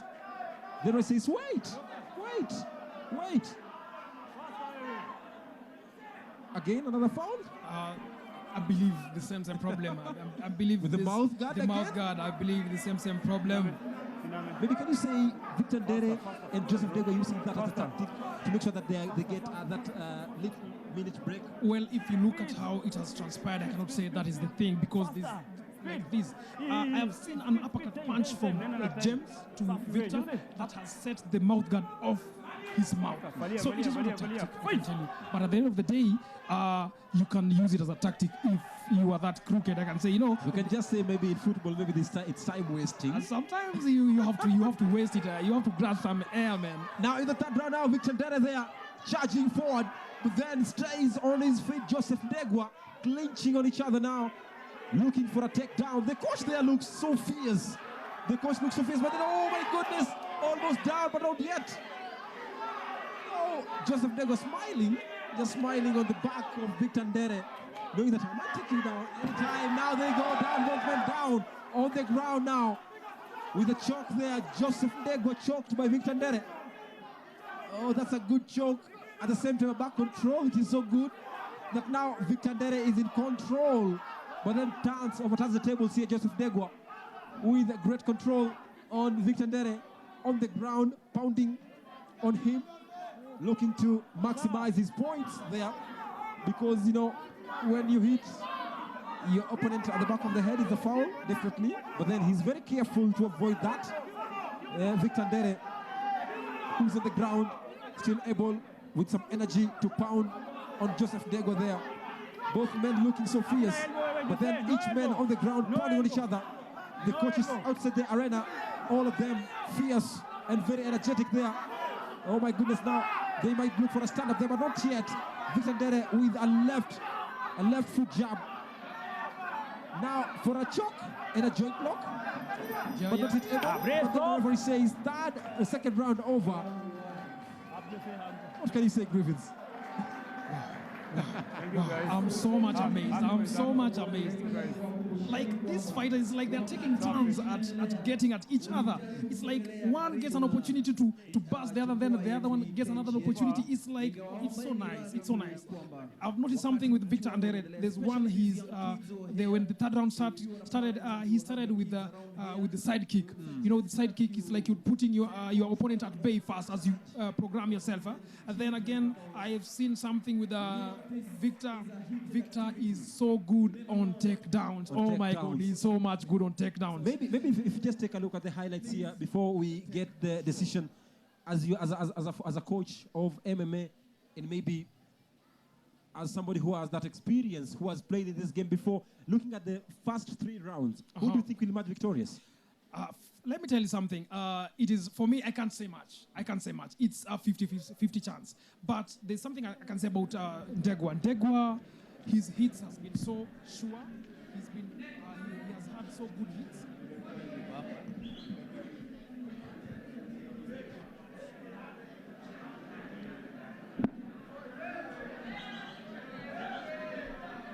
Victor Ndere, 71. Joseph Ndegwa, 54.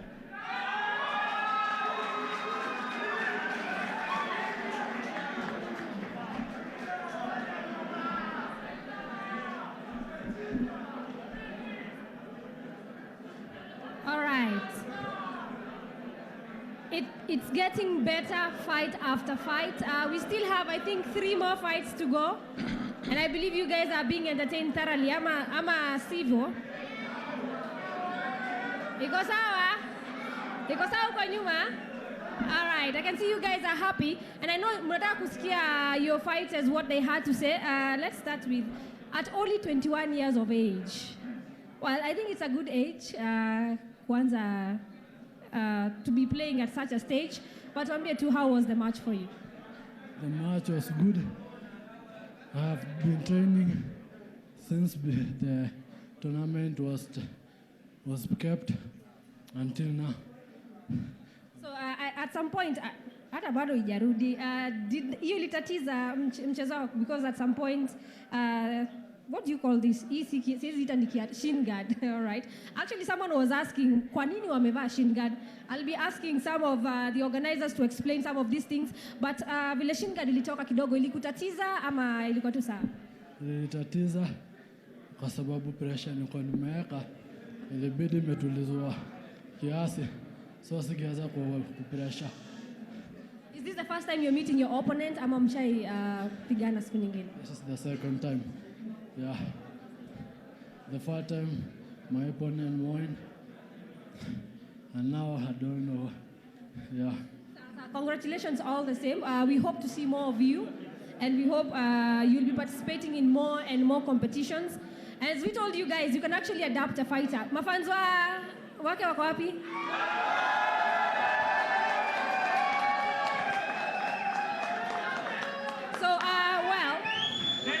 You can actually adapt him we'll be telling you the pay bill number and the account name is the fighter you are adapting. Sawa sawa. Any amount, hata kama ni 50 bob, just identify yourself na mtu wako, si ndio? So that when you come here to watch these bouts, unakuja hapo ukijua ni nani una support. Let's talk to the champion this afternoon. Unajihisi vipi? Niko sawa. Si mbaya. So how was the match for you? Ulikuwa umejiprepare kivipi? And this is not the first time mshaipigana na mwenzako. What has changed? Maybe ulikuwa umempangia hii fight kivipi? Actually match imekuwa poa, lakini nimeona actually kuna venye yako tu sawa than ile last time ako fit tu na nimempatia mkono mazi. So what would you like to tell your supporters who are here this afternoon? Muendelee kusupport my youth wenye wanakamka sisi hivi na wengine pia itakuwa fit. All right. Well, when these two gentlemen will be getting to the cage soon, we will be talking to you guys. I just need to remind you guys how you can adapt a fighter. Mafanzo wa Adere wako wapi? Ni Adere ama ni Andere? Mafanzo wako wapi? Makofi ya Panda, kelele ya Panda. AKA Panda. All right, you can actually send the name Andere to 4045269. Sawa sawa.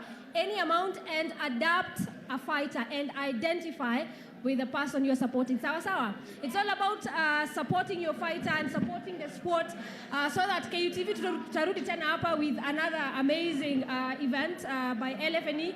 So next time at least you'll have someone to support. I'd like to welcome Calvins to take us through the next fight.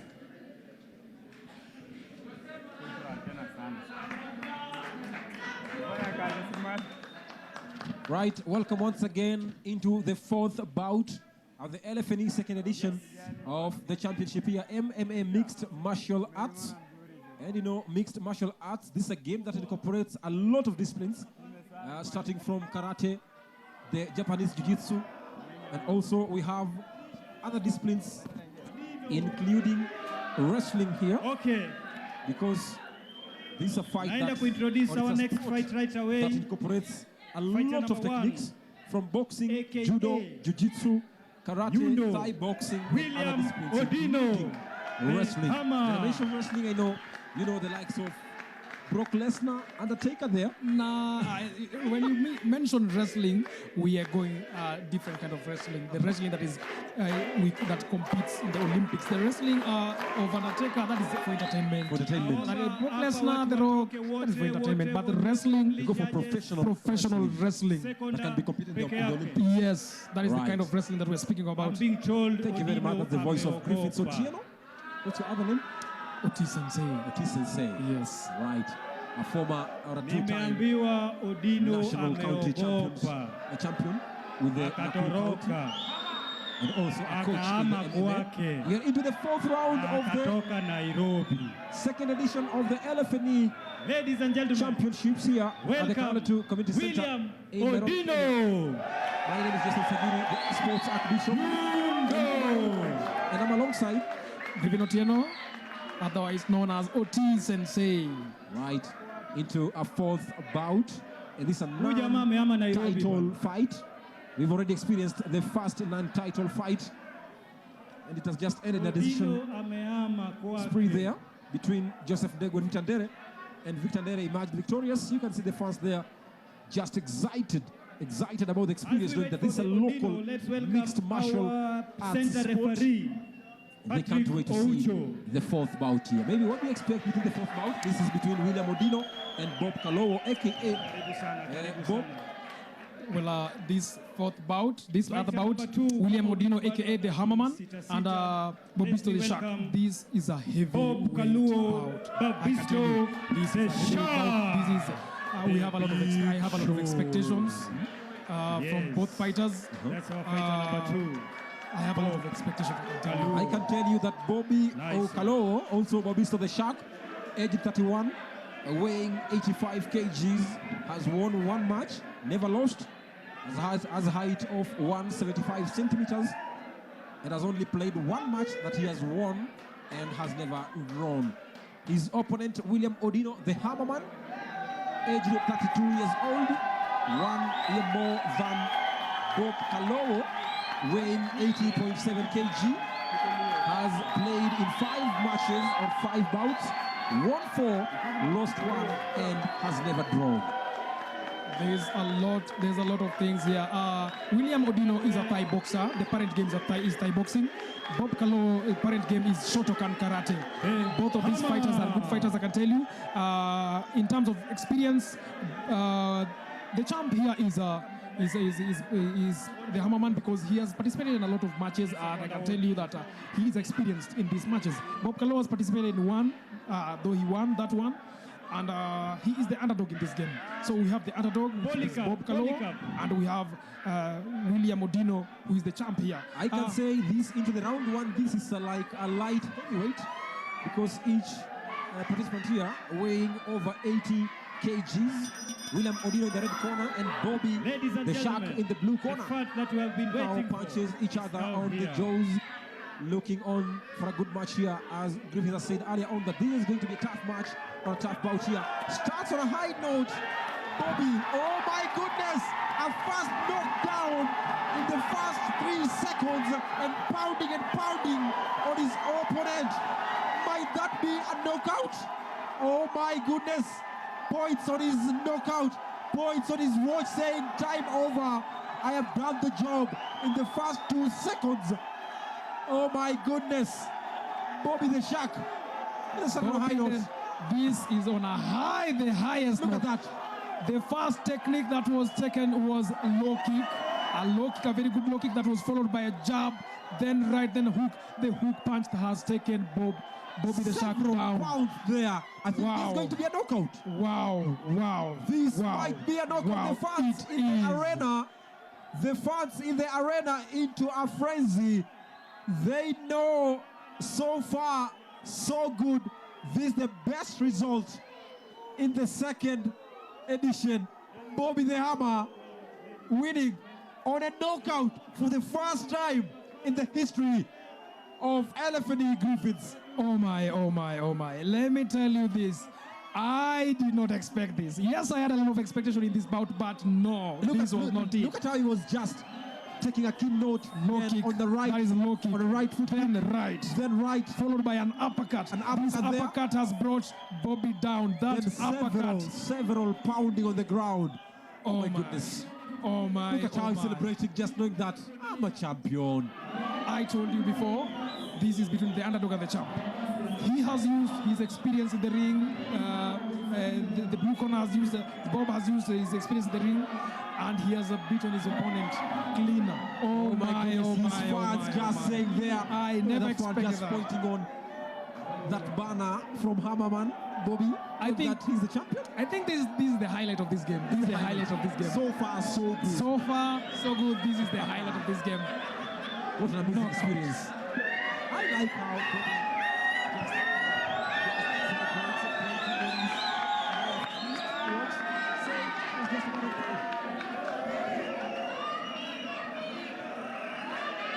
All right. Tutulia kidogo. I know you guys are very happy.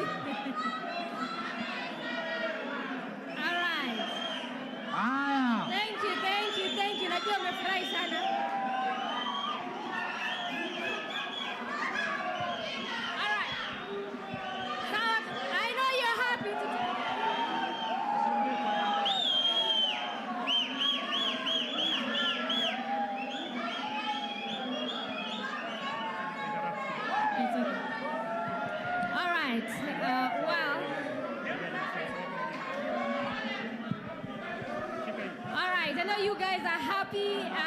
Hello for you guys. Settle down please. Mutulie. All right. Thank you. Lazima waambie mnyamaze ndio muitikie. Sign us. Just tell us how ready were you for today and what do you make of the match? Mwambie tu how you feel about today's match. Okay. Game for today. Yeah. Okay.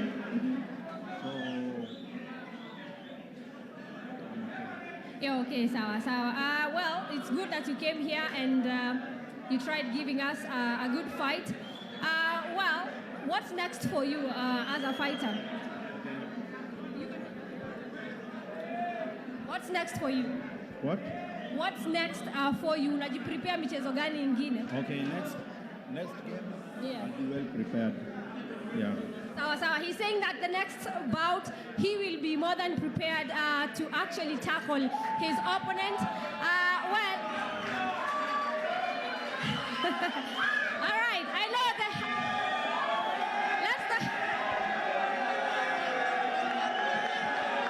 Sawa. Wacha tusikie maoni yake.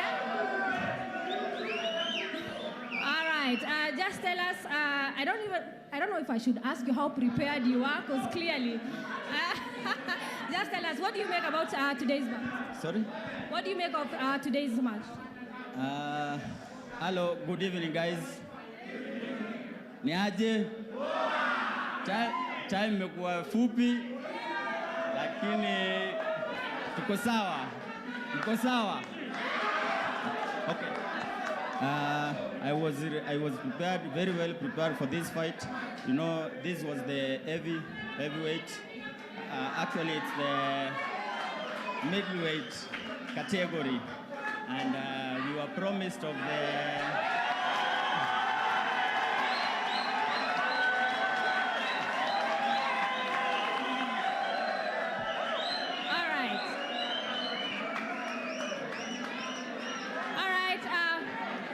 If it's a daughter or a son.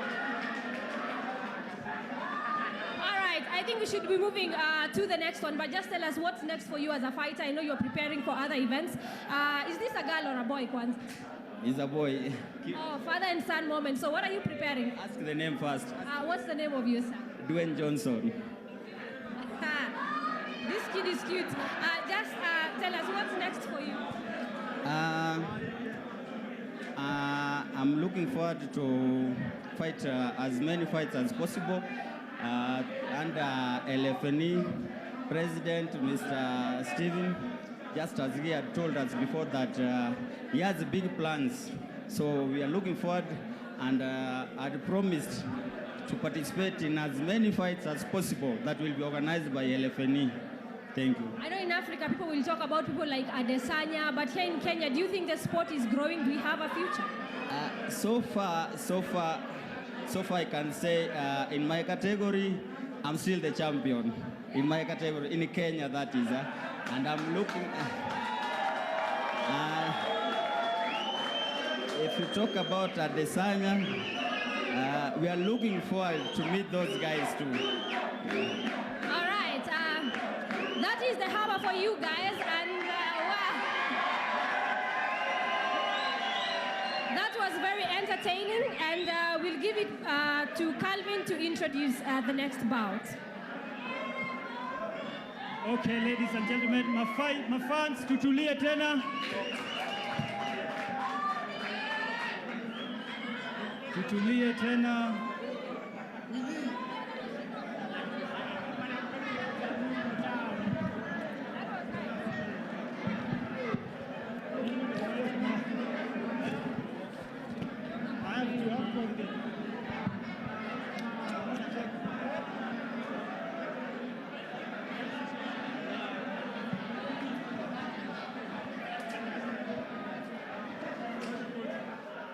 All right, you can just look there, Griffins, in the second and title match.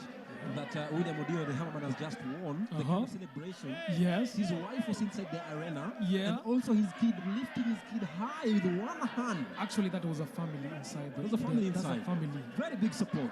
Nice. I like the support. I like the support. You see, in Kenya, we lack such things. We have good fighters, but we lack such platforms. Such support. You know, if we could have more of this, then I think we would have been competing in international levels like one championship at the UFC. I liked how the family has supported the Hammerman. Into the last two bouts, dear viewer. Welcome along once again to the last two bouts. And the first title fight is the women's title, or the women's bout here between Felista Mugo and Peris Githiga. No champion yet, no defending champion. These are new champions going to the crown in town. Yes, this is a new title. This is a new title that is going to someone here. And I can give a brief information about these two fighters.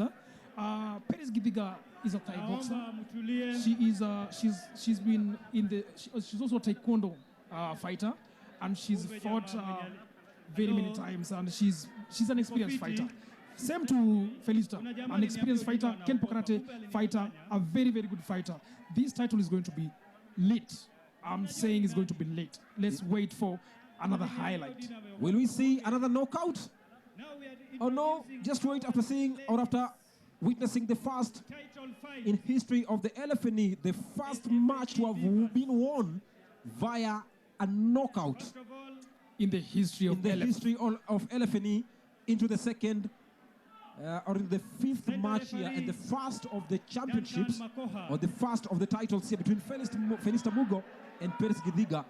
Peris Githiga, aged 26, weighing 56.5 kg, has played in 7 bouts, won 5, now has never drawn, has never lost, and has won 5 matches and losing 2 there. Felista Mugo, aged 21, 5 years less than her opponent, Peris Githiga, weighing 63.1 kg, has participated in a number of games, 4 matches, winning 2, drawing 1 match, and losing 1 match, with a height of 160.5 centimeters. And Peris Githiga, her opponent, with a height of 155.5 centimeters. What do you expect this females title championship? To be honest, I on the know red corner, that Peris Githiga, Felista is good, Iron Leg. but at the Iron Lady, the she's Iron better. Leg. She's better in terms of this. One, she's more experienced than her counterpart. There she comes, the Iron Lady. Peris Githiga. The Iron all the matches that she's fought, she's never lost to any of them. She's unbeaten. So obviously, and I watched the press conference the other day, just yesterday, when they were facing off. And they were kind of a bit friendly, but I know on the pitch, no friendliness. This is a funny opponent of mine one day told me that when you shake hands when you enter the ring, that's the end of friendship. That's the end of friendship. When you shake hands at the last bell, that is is the continuation of the friendship. Right. At the face-off, Peris Wanjiku actually said, "I am the one to take the title." Those were her words at the face-off. Wow. And her opponent, Felista Mugo, said, "Ready for the challenge, and the belt is mine." Nice. Let's see. We There can are the only speculate statistics for each fighter there. You can see, as I mentioned earlier on, into the first round now. This is the first title match, the females contest, the females bout between Felista Mugo and her opponent there goes by the name Peris Githiga. Now into a spot now there, the first round. Welcome along. There is some cash for a winner. Yeah, obviously. No one goes home empty-handed. No one goes some cash there. Into the first round now. First into a clinch and some elbow strikes. Who will go first there, taking on for a takedown, but not yet. Not yet successful, and now successful on the ground and a choke at the same time. On the ground and a pounding down out there. Looking for a submission with an arm bar there. just looking on to weakening her opponent there. Felista Mugo on the red corner and Paris Giviga on the blue corner. Now looking on to come back there on the ground, still pounding on her opponent, each other there, just weakening each other's muscles for a submission. We've never had a submission in the Lfne also. No, there's not been submission before. Oh my goodness, look at that, Abba! Very strong there, but still able, Felista Mugo still able to stand on her feet and fight back. But oh my goodness, that's a good right foot there by Paris Giviga. Now just looking on our opponent now, each other, looking for a strike back there. On a clinch, who will go down first? Paris Giviga goes down, and now Felista Mugo with a right foot, a strike there, looking for a lock there, not yet. Referee comes between, says, wait. There's a break. The referee has to break whenever any equipment, like for example a foot guard is off or a mouth guard is off, the referee has to break it. So this is part and parcel of this bout, the game. These are rules of the game.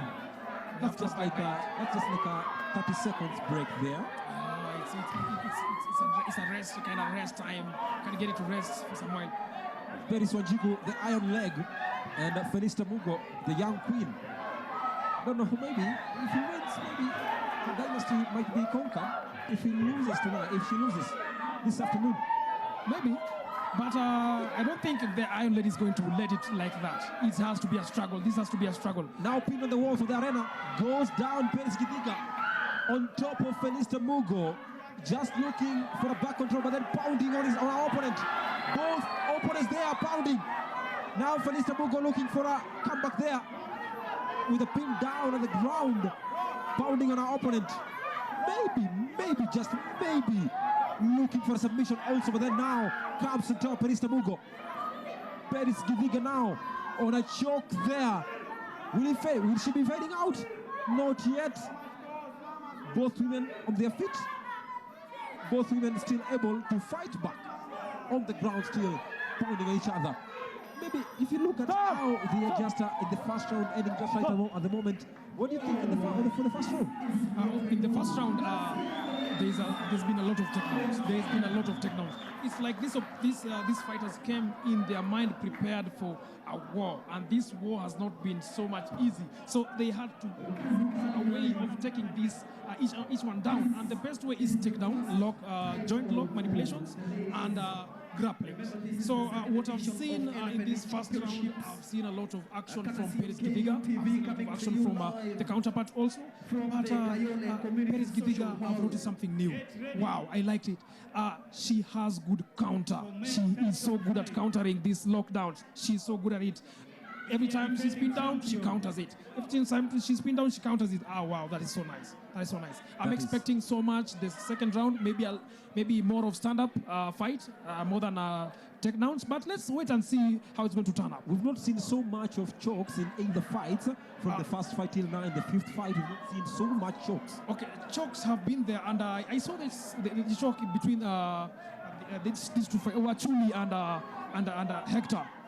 These two fighters have displayed a lot of choke and takedowns too. Then we've seen the highlight of this afternoon, the knockout from the Hammerman. Wow, still in my mind. Now into a second round of the female contest, the female bout, the fifth bout in the second edition of the Lfne Championship, live from KUTV Community Center Hall. And now we're into the second round. Felista Mugo against Paris Giviga here.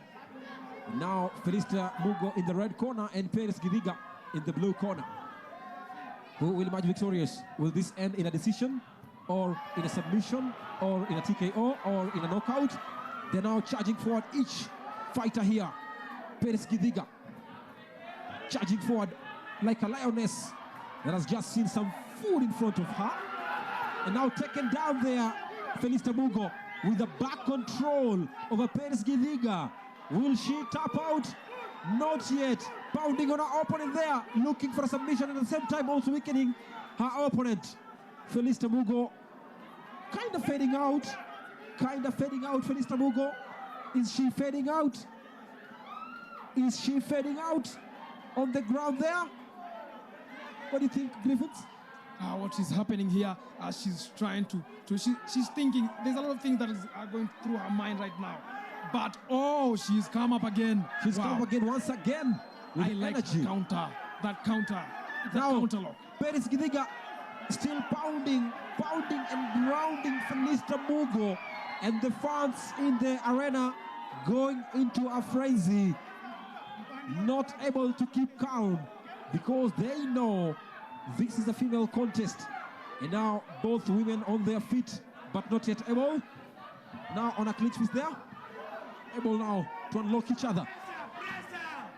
Now, wow! Nice spinning back fist. Fist there. Nice spinning back fist. Wow, just amazing. But not able to take down her opponent. Now just looking at her opponent, Felicia Mugo, with some fierce here. Throwing her left foot there, Paris Githiga. Oh my goodness! Successful. Once again, beating our opponent, Paris Githiga, on the walls of the arena, but not yet able to take her down. Now on a clinch. Once again, with some uppercuts there. Oh my goodness, is she injured? What does she feel, Paris Githiga? Not yet, still able to continue the fight. She almost seemed injured there in the groin. I think there's something that has happened there that we don't understand, but she's back again. She's back and strong. That's what matters right now. And she's at it. She's strong at it again. Huh? Right jab there. Strong, energetic. Looking for an uppercut, but not able. Paris Githiga there. Now Felicia Mugo stand to attack. Looking at her opponent, Paris Githiga, with so much vigor. Once again, seems this is her tactic, Felicia Mugo. Wow. With a back fist. Spinning back fist. You know, any spinning technique earns more points as compared to this strike technique. So I think she's using that to her advantage, because at the end of the day, when it comes to point decision, she'll be having more points. Second round over. All right. Now heading into the third round. Maybe what do you expect, Griffiths Otieno, in the third round? Well, I was in the second round. What I expected, they've tried. They've actually not gone beyond what I was expecting. But in the third round, this is what I'm expecting. I'm expecting both of them to be wild. Are we going to see a TKO or a KO? I am probably what we're going to see is one submission. That is what I'm seeing because of the locks that I've seen. But still, one of these fighters is so good at countering. So let me say, I'm only expecting them to be wild. That's the only thing. That's the only expectation that I'm expecting from them. I want them to be wild. I'm thinking that they're going to be wild because this is the final round. Everybody is trying to get the win, but no, the other opponent is not willing to give it freely. So the third round is going to be wild. Very, very wild. Remember, this is the final round. If you don't knock out your opponent, then you get knocked out. If you don't win through TKO, then it's through submission. If it's not through submission, then definitely it is through points. Both women now on their ground there with their coaches, just receiving a few instructions into the final round, knowing that this is the final round and you must take down your opponent, knowing that here you only have like 4 options that are easy, an easy way out to win. Those are the TKO, the KO, the submissions, or in other words, the tap outs. Now into the third round here, Felicia Mugo against Paris Githiga, and Paris Githiga, unbeaten, looks to extend her unbeaten record in the Lfne Championship in the second edition, because she remains unbeaten in 7 bouts. She has won 5 and only lost 2 matches. Whereas Felicia Mugo has participated in 4 bouts, winning 2, drawing 1, and losing 1 into the third round.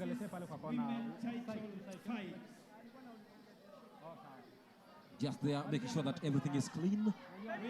Because, you know, they normally say cleanliness is next to God. Godliness. Correct. Even in the ring. In the first match between Praxidis Odori and Menikadambi, we saw some blood. The young queen. We saw some that is true. And it gets more worse than that. It gets MMA. Yeah. each and every bout with this different outcome. Each and every bout, there's different outcome because these are two different fighters. Number one, we have these different levels of aggression with each and every fighter. Then there's also a level of professionalism and sportsmanship too. You realize one thing. There's a match that was so wild. Victor Ndere. Look at that. Look at that on the screen. Wow. Massive, massive blows by Felista Mugo there. Just pounding.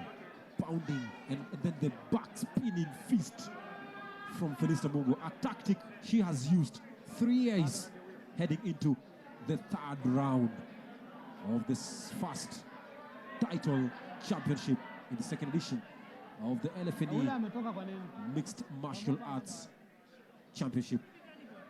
A very good evening, dear viewer, wherever you're watching us from. This is the 2nd edition of the Lfne Championship between Felista Mugo and Peris Githiga, the first title championship or the first title bout. And the referee is Duncan Makoha, standing at the center of the arena there. Remember, Peris Githiga is unbeaten, whereas Felista Mugo, who weighs 63.1 kg, some 7 kgs more than Peris Githiga, looking to make a 3rd win in the history of Lfne. So far, so good. We've seen Felista Mugo with some 3 back-spinning fists there on Peris Githiga, but still not able to take down Peris Githiga on the arena into the 3rd round. Maybe, just maybe, in the 3rd round, we might see a knockout or a TKO. So far, it has never happened in the history of Lfne, but it has happened today in the first or the 2nd non-title match that was just happened between William Odino and Bob Kalo.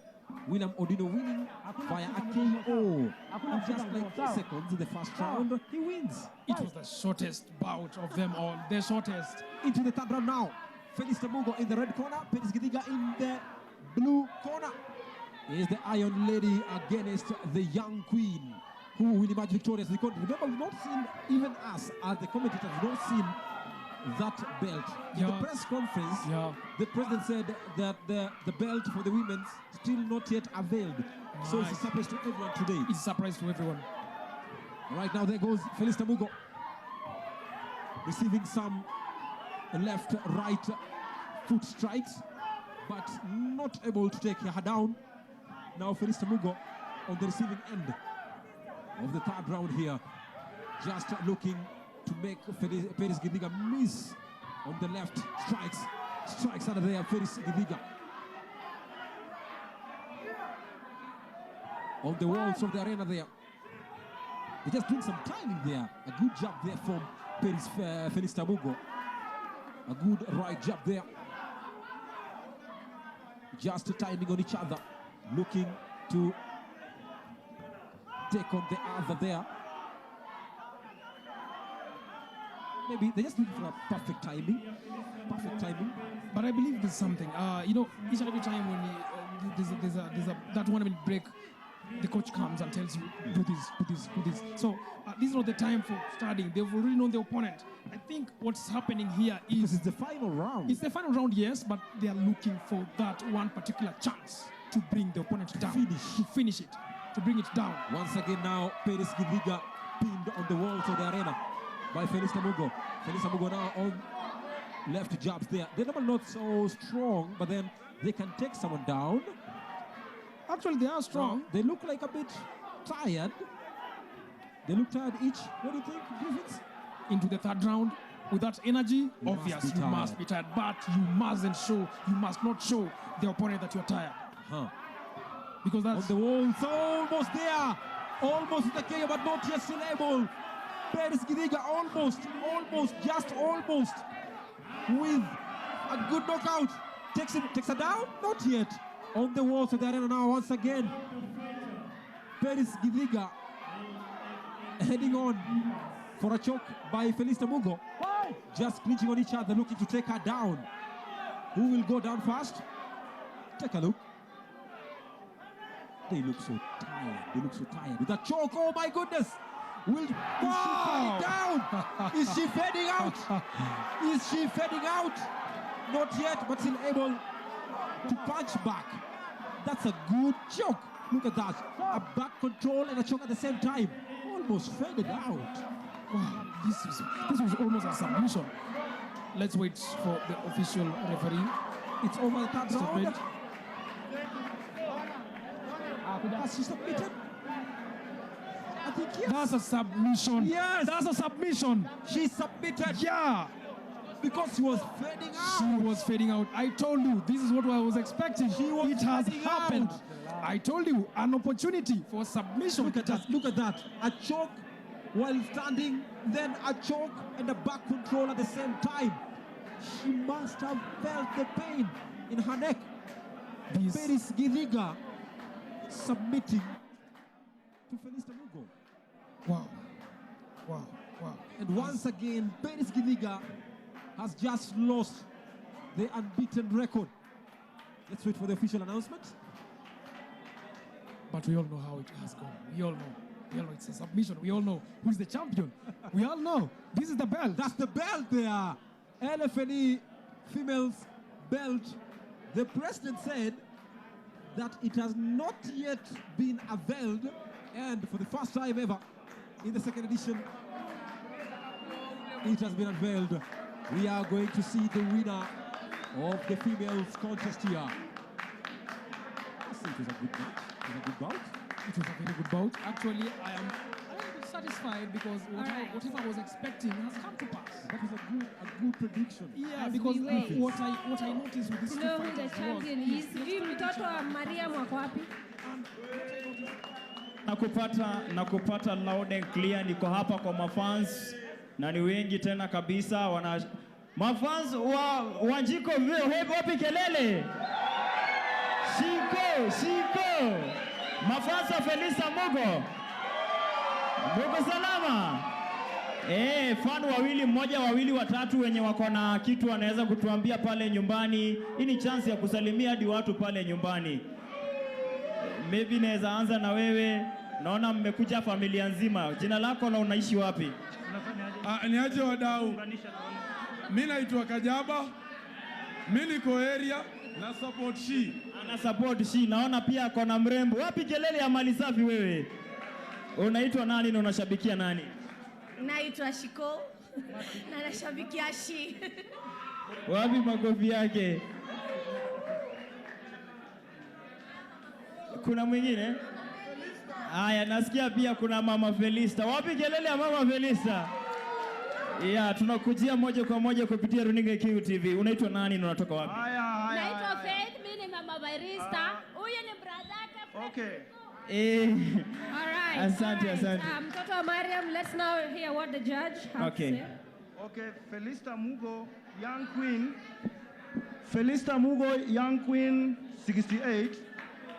And Peris Githiga, Iron Lady, 50.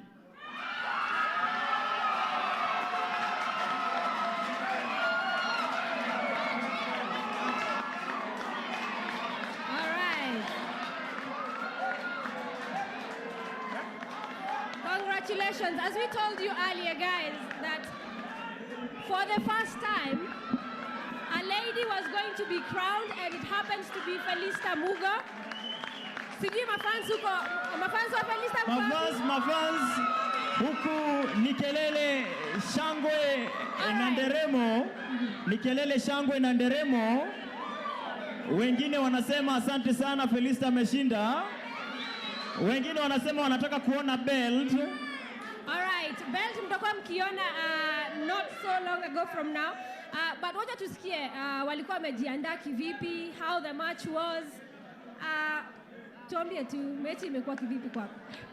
Mechi imekuwa poa na kwangu nimejaribu. I do always respect my opponent because pia yeye alikuwa ametrain. Na si vibaya, next time tutajaribu. Mmekuwa mkitrain pia pamoja. Do you think that duration of training was enough for you guys?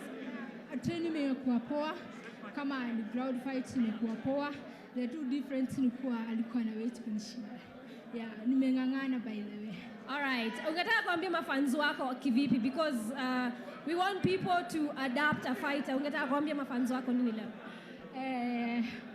poleni kwa leo hata kama nimeruse. Next time I will try my best. Yeah. That's the spirit. All right, let's now talk to the champion. All right, the first Lfne female champion. How does it feel to be the first Lfne female champion? Great. I'm feeling so happy for this chance. I was just ready for it. Yeah. You are very young. What do you think the future holds for you? Unajipanga nini katika siku za usoni? The best. And also to go to the UFC and to be the best.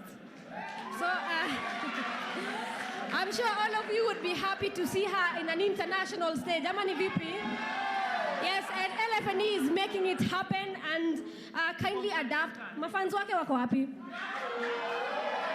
Wangapi wamemuadapt? Wangapi wamemuadapt? You can actually send any amount, all right, to 4045269. The account number is the fighter you are supporting. Sawa sawa. Adapt, kama una-adapt mwenzetu, do the same. Account name is the fighter you are supporting. Sawa sawa. Let me repeat. Naona kuna mtu hapa atakujua namba gani. I'm saying 4045269. And now, for the fight that you've all been waiting for, the men's title. Mafans wa Moha wako wapi?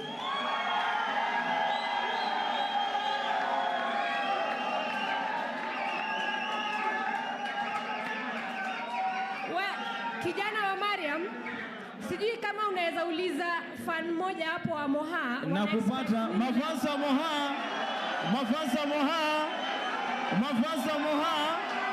Asante, tutulie. Moha Moha, Wafula Wafula. Haya basi, tutaanza na jina lako, jina kamili, na wewe unatoka wapi? Sawa, mimi naitwa Ruchepega Gula, Kayole ndo mtaa. Mimi ni fan wa Moha Young Master, kuna una t-shirt hapa hivi. Tumekuja kumsupport si wote na big up bado wala kwa maeria. Ange bane tunanipata. Asante. Tunasema pia tunakukumbusha kama una support mtu pale, unaenda pale lipa na M-Pesa kwa paybill unaweka 40. Tukukumbushe hiyo namba tena 4045 269. Sawa, na unakuwa una support mtu. Tukiendelea tena, naona fan wa Arsenal hapa ameamua. Wapi kelele ya Arsenal? Kakangu, naona hata kama tulikosa kikombe, leo tunashabikia mtu. Unashabikia nani? Unaitwa nani? Moha, the young master. Hakuna mashabiki. Nataka sasa shabiki kwa Wafula. Wafula namuona huko. Wafula, karibia fans wa Wafula. Wapi kelele ya Wafula? Kelele ya Wafula. This will be our main event ya leo. Kwa mpigo tena zaidi. Unaitwa nani na unatoka wapi? Mimi naitwa Kogalo, natoka mtaa Kayole. Alafu baba yao pia ni mtu wangu, nimetinga job. Nimekuja kumkemba wachapia. Tuwamalize hii fight, hiyo ndio tumetuleta hapa. Ikiwe soft underwear lakini wasilete mchezo. Hapa ni serious business time. Tu concentrate watu wachapia. Kwa mpigo tena zaidi. Asante sana. All right. Mtoto wa Mariam, asante sana for work well done. Mr. Calvins, wherever you are, we want to introduce. I know guys cannot wait to watch this particular bout. Mohamed Wara is the defending champion, but I can tell you for sure he has a worthy opponent in Julius Wafula. Mr. Calvin, if you can just introduce the fighters for us. Yes. Habari ya jioni. Jioni imefika. Mafans, tutulie, tusikize kwanza. Juu bila kusikiza huwezi jua ni nini kinaendelea. Tumefika kwenye main event. The reason why tulikuwa hapa ndio tumefika sasa. Okay. I'll call the challenger, Julius Wafula Billy aka Fua. Tumpigeni makofi tafadhali. The center referee our senior ref, Patrick Oucho.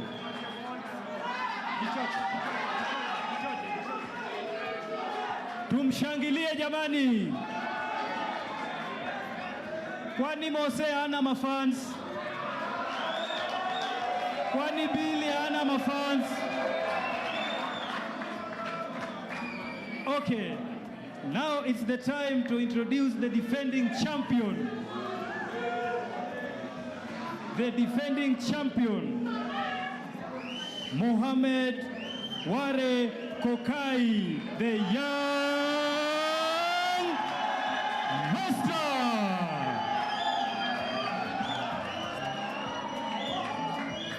The young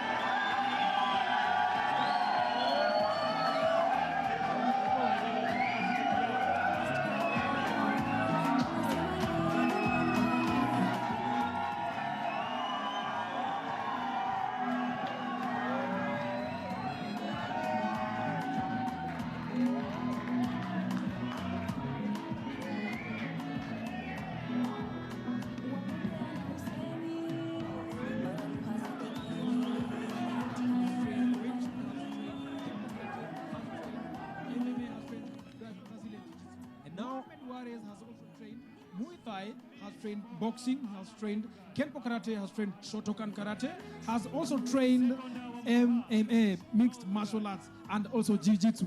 This is a fight to the death. A few statistics here. Julius Wafula now, age 29, with a weighing 72 kgs, has played 4 matches or 4 bouts, and has winning 2, losing 2. Mchuano sasa tuliokuwa tunangojea siku nzima. Also same to the defending champion Mohamed Ware, 25 years of age, weighing 65.1 kgs. He has participated in 5 bouts, winning 5. He has never lost. He has never drawn. This is a fight of the night. This is the fight of the decade. This is the fight of all the fights, and it is a fight to watch. If you're missing out there, please kindly get yourself a TV set. Tune in to KUTV. It's live right now. It's live.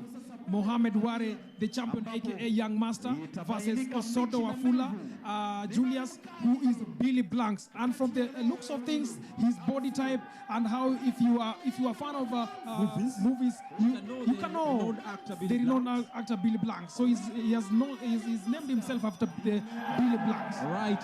When you take a look at the face-off, when they did the face-off, actually I'll be quoting their words afterwards, but then this is the first round of the males contest.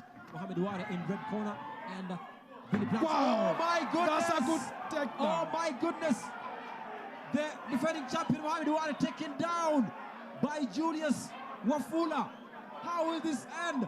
Pinned down on the floor and now grounded and pounded by the challenger. That's Billy Blanks. That's Billy Blanks. He is. Wow, he is strong. He's strong. Very energetic. Look at that. Wow. Oh my goodness. Look at that energy. Wow. The strength in Julius Wafula.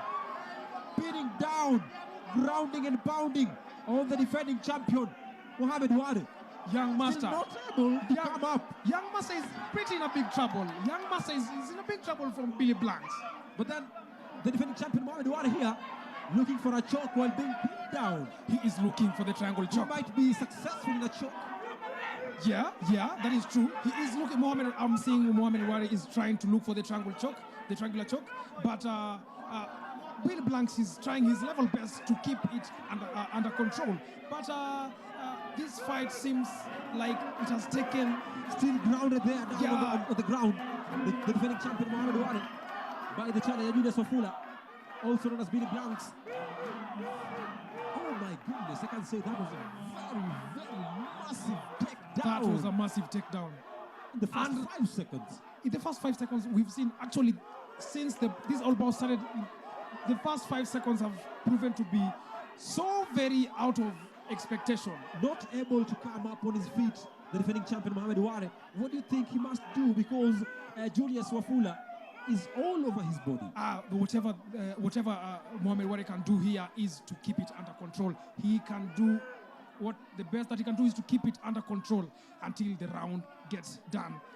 If it goes like this, then the first round is almost over. We are seeing these fighters, both of these And fighters. look at the challenger, Julius Wafula. Wow. He is conversing to the defending champion. I think he's telling him, I told you this is my title. This is mine. Because he's talking to him while pounding this on first the defending round, champion. This first round has got a lot of wildness. This first round has got a lot of zeal, a lot of energy. Wow, I've never seen this kind of energy in any of these bouts since we ever started. Remember, this is the second championship of Lfne. The first one was at January 9th. This is the second one. Wow. Look at that. Still not able to come on his feet and stand on his feet, the defending champion, Mohamed Ware, who in the face-off, actually, he said, I will smash you and end your career. So you must be ready. The title, I will retain it. It is mine and mine forever. Those were his words. And he sounded so pretty much over. First round over. I can say that Julius Wafula Billy Blanks has dominated the first round. This first round, we can say without any fear or any contrary that this first round is for Billy Blanks. This first round has completely taken us to another level. Wow, this is some kind of wildness. This is the wildness that I'm looking for. It's giving me some goosebumps. Some goosebumps, man. This is the match. This is a match to watch. You predicted in the other match, and it came true. Maybe in this match, what do you predict? Whoa. There's nothing that I can say in this match. I can't say anything about this match. This is a tough one. This is a tough one. You can't say.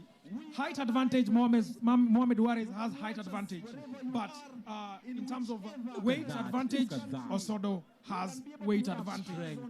Massive sheer strength. Energy, strength from the challenger, Julius Wafula, Billy Blanks. Maybe in the second round, what do you expect? Wow, in the second round, I'm expecting more of stand-up.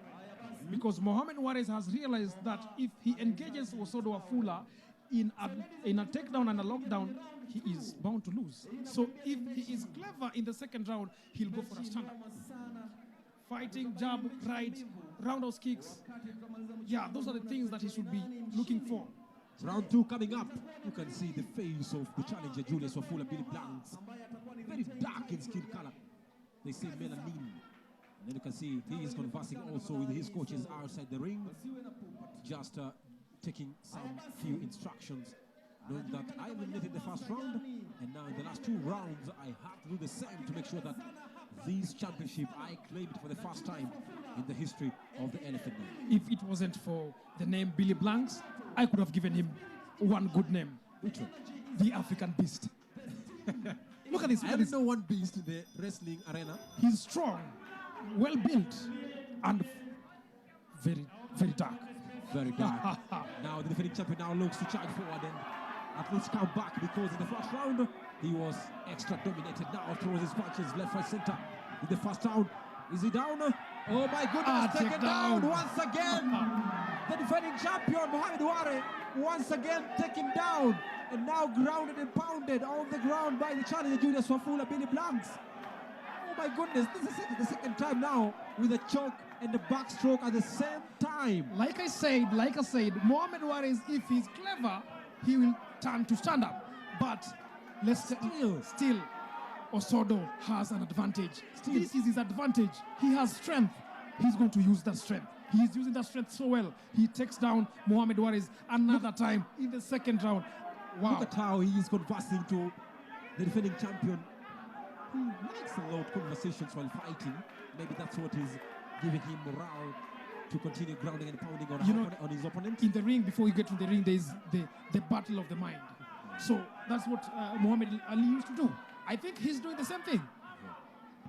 He's trying to intimidate his opponent. When I take a flashback in the face of yesterday, oh my goodness! Mohamed Ware now looks for a comeback, back on his feet. The defending champion Mohamed Ware, but still Julius Wafula looks for a takedown now on a clinch. But looking at his mouth guard almost going off, but not yet. Julius Wafula looking for a takedown. That's a technique that he's using so much. In any kind of fight, use what you have to the best to the perfection. And Osodo Wafula is using his strength, the takedowns that he has, to win this match. I remember in the face-off yesterday, the press conference, just uttered some two words that Mohamed Ware uttered in that press conference. Now it's time for Billy Blanks, who said this is the time. This is the only time that you have to hold the title. Wow. Tomorrow in the ring, in the arena, I'm going to take you down. It's going to be mine. He said by Saturday it will be on my shoulder. So stay ready. I will pocket your young masterpiece. Wow. Those were his words. The challenger, Billy Blanks Blanks himself. Like I said, I know he has his name, Billy Blanks, but I'm giving, wow, that's a very strong right. That's a very strong, once again. That's a very strong punch. Wow. For the third time in a row, Mohamed Ware taken down by Julius Wafula. Now in a choke. Now in a choke. Look at that. Massive one. Wow. Massive one there. On a choke now. I'm seeing a possibility of a submission. The defending champion now choking Julius Wafula, looking for a submission. But then Wafula Billy Blanks still so energetic with enough strength to unlock himself from the choke, and the second round is over. Saved by the rest. Saved by the second round is over here. Wow. What can you say?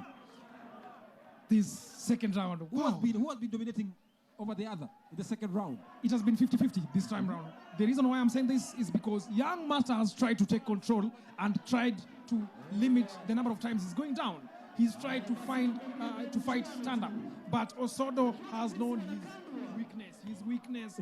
Looking at how the defending champion is playing and fighting here, Mohamed Ware, I think his style is almost same to Conor McGregor. Yeah. The Irish, the 32-year-old who is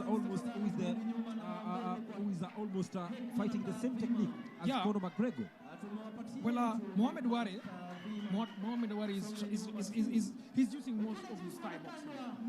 But Osodo Wafula, he's using the advantage that he has over Mohamed Ware. This is something that I can say, this is a tricky situation for Mohamed Ware. I can tell you for a fact, Mohamed Ware is in for a huge shock if he doesn't take care. Mohamed Ware is fighting. Just got a dent there, Julius Wafula. Yeah. Just got a dent there on the forehead. Mohamed Ware is sweating profusely. Yeah. He has done the most part of the job here. So far, so good. And I can remember that Conor McGregor, actually, the Irish 32-year-old, is a former UFC featherweight and lightweight champion. And as of 25th of January 2021, he was ranked 6th in the UFC lightweight charts. He has a good record in the UFC because he has played in 27 bouts, won 22, 19 of those through KO, 1 through submission, 2 through the decision making, and he has lost 5. And the 5 of those, 1 he lost through KO and 4 through submission. Into the third round now. This is the final round. This is the final round. Who will emerge victorious here at the Kayole 2 Community Center Hall? Julius Wafula, Billy Blanks against Mohamed Ware, who is the defending champion. Now, Mohamed Ware looking to charge forward, knowing that this is the only chance he got to make sure that he gets or he retains his titleship. You can listen to the crowd. Wow. They are going into a frenzy. Wow. They can't keep calm. And they are shouting, Moha, Moha. Yeah. That shows that they are supporting, or a large percentage of the fans are supporting the defending champion. The defending champion, Mohamed Ware. Yeah. And from the look of things are not going as according to plan. I thought that it was going to be more of stand-up, but I think things have turned to be different, because at the end of the day, we need a win. They need a win. Each and every fighter needs a win. So you use what you have to your best of knowledge, to your best of you give it your all. Osodo Wafula is looking for a takedown. He's looking for a takedown because he's stronger. He's a stronger opponent than Mohamed Ware. But Mohamed Ware is skillful. Left jab there by Mohamed Ware, but not able to take nice down. Uppercut. Nice uppercut. Wow. Amazing. But not to take down his opponent, pinned on the walls of the arena here. Julius Wafula pinning Mohamed Ware, but still Mohamed Ware able to take down and return the back fist that he's getting from the challenger Julius Wafula. Billy Blanks there. My goodness, look at the coaches outside there, just giving instructions to their players and the fighters. Just telling them maybe you can do this 1 or 2 things to make sure that will come out on top, because this is the third round and the final. This is the men's contest. Mohamed Ware looking to defend his title that he won last year. And Julius Wafula, who said that by Saturday, the title will be on his shoulders. And now I think so far so good. Maybe if I was a judge, I can say Julius Wafula, so far so good. He must have picked up the win. Well, if you look at the point system, sometimes you cannot be that sure, because there's this. Every strike counts, every takedown counts, and every takedown has a little bit higher points as compared to a strike. But still, Mohamed Ware hasn't given up. He's giving his best of his shots, and he has good shots. Wow. Look at that now.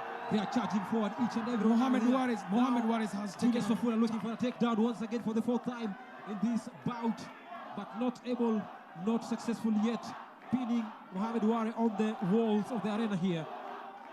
Remember, Mohamed Ware is on red. The fans in the arena going into a frenzy. They're shouting Moha, Moha in support of Mohamed Ware, the defending champion, who is pinned at the moment on the walls of the arena. Julius Wafula, Billy Blanks here, looking to take his first title. The third round is over. Now waiting for the final decision from the referees and the judges to know who has emerged victorious. Let's go down on the floor by floor and get something there before coming back in the commentary. But so far so good. What can you say in the third round? So far, these bouts 50-50. 50-50. That's what I can say. 50-50. The reason why I'm saying 50-50 is because Mohamed Ware has tried to control. I can hear my director background just saying Mohamed, for me, he's in support of Mohamed Ware. He's in support of Mohamed Ware, but at the same time, we have to look at this thing from a different kind of angle. The takedowns that Wafula has taken on Mohamed Ware's takedowns have more points as compared to strikes. And he has controlled this game for 2 rounds. If I was the judge, I can... Honestly speaking, in terms of how I've seen the match has gone, also Wafula is slightly higher as compared to Mohamed Ware's. But again, the third round things have taken a different turn. It has taken a different turn because Mohamed Ware has tried to control this fight. Let's see what the judges are going to say. Let's see the decision of the judges.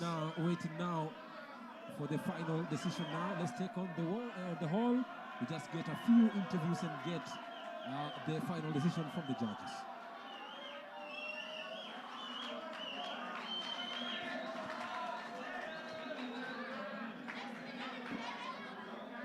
Aya. Mohamed Ware 73, Julius Wafula Osodo 60.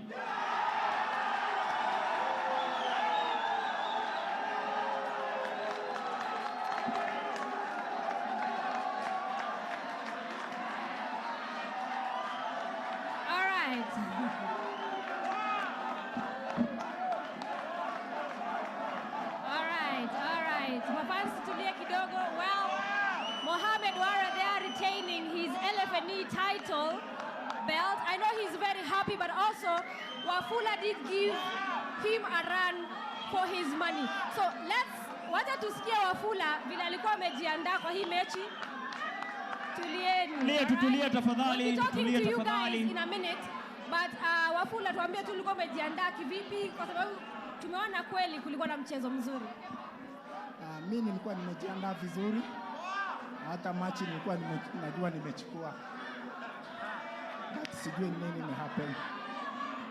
All right. What would you say about your opponent? Amekupea fight mzuri ama imekuwa kipi? Amekuwa sawa. Sawa. Hopefully we'll be seeing Wafula play very soon. Najua mafans wa Ware mtakujua anajihisi kivipi. Ware, congratulations for retaining your title and your belt. Tuambie, how has the preparation been, and also Pia, tell us, how did you find your opponent? Okay. Kitu ya kwanza nashukuru Lfne, nashukuru KUTV kwa hii platform, tunaweza show talents zetu. So kwa hiyo game nilikuwa ready na nilikuwa prepared, but haikuwa rahisi kama nilikuwa nafikiria. So next time ukirudi tizi naongeza hard work. Naona kuna mafans wengi hapa sana na tunataka watu adapt to their fighters. Ungetaka kuambia nini? Nawashukuru sana mafans wangu. Nawashukuru tu.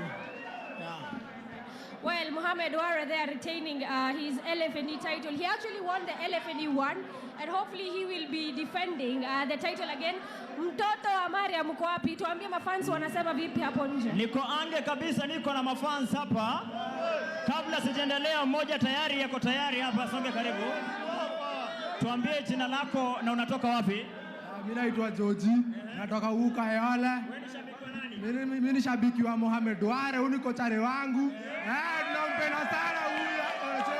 Asante. Wapi kelele ya Moha? Asante.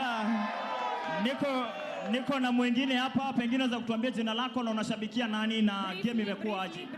Kwa majina naitwa Ramadhan na huyu ni ndugu yangu, tumeishi kutrain na yeye. Mimi nakutambua bro. Wewe ni champo wangu siku zote Moha. Asante kabisa. Asante. All right, mtoto wa Mariam, asante sana. I know today we are going to be crowning the lady champion, and at this juncture I would like to call Lfne president as well as director Kenyatta University Television and Radio Services to just join us. Mr. Calvins, if you can join us and take us through the awarding ceremony. Calvins. All right, this is the time that you guys have been waiting for. You've watched a very entertaining match between Wafula and Ware. Mr. Calvin, if you can join me on set. Calvins. Just a recap of guys who actually have won today. Well, we've witnessed the first female champion who will be crowned in a few, that is Felice Tamugo. She actually won against Paris Wanjiku, all right? And Mohamed Were retaining his title after that very entertaining bout against Julius Wafula. I know you guys are happy. I can tell you I am happy.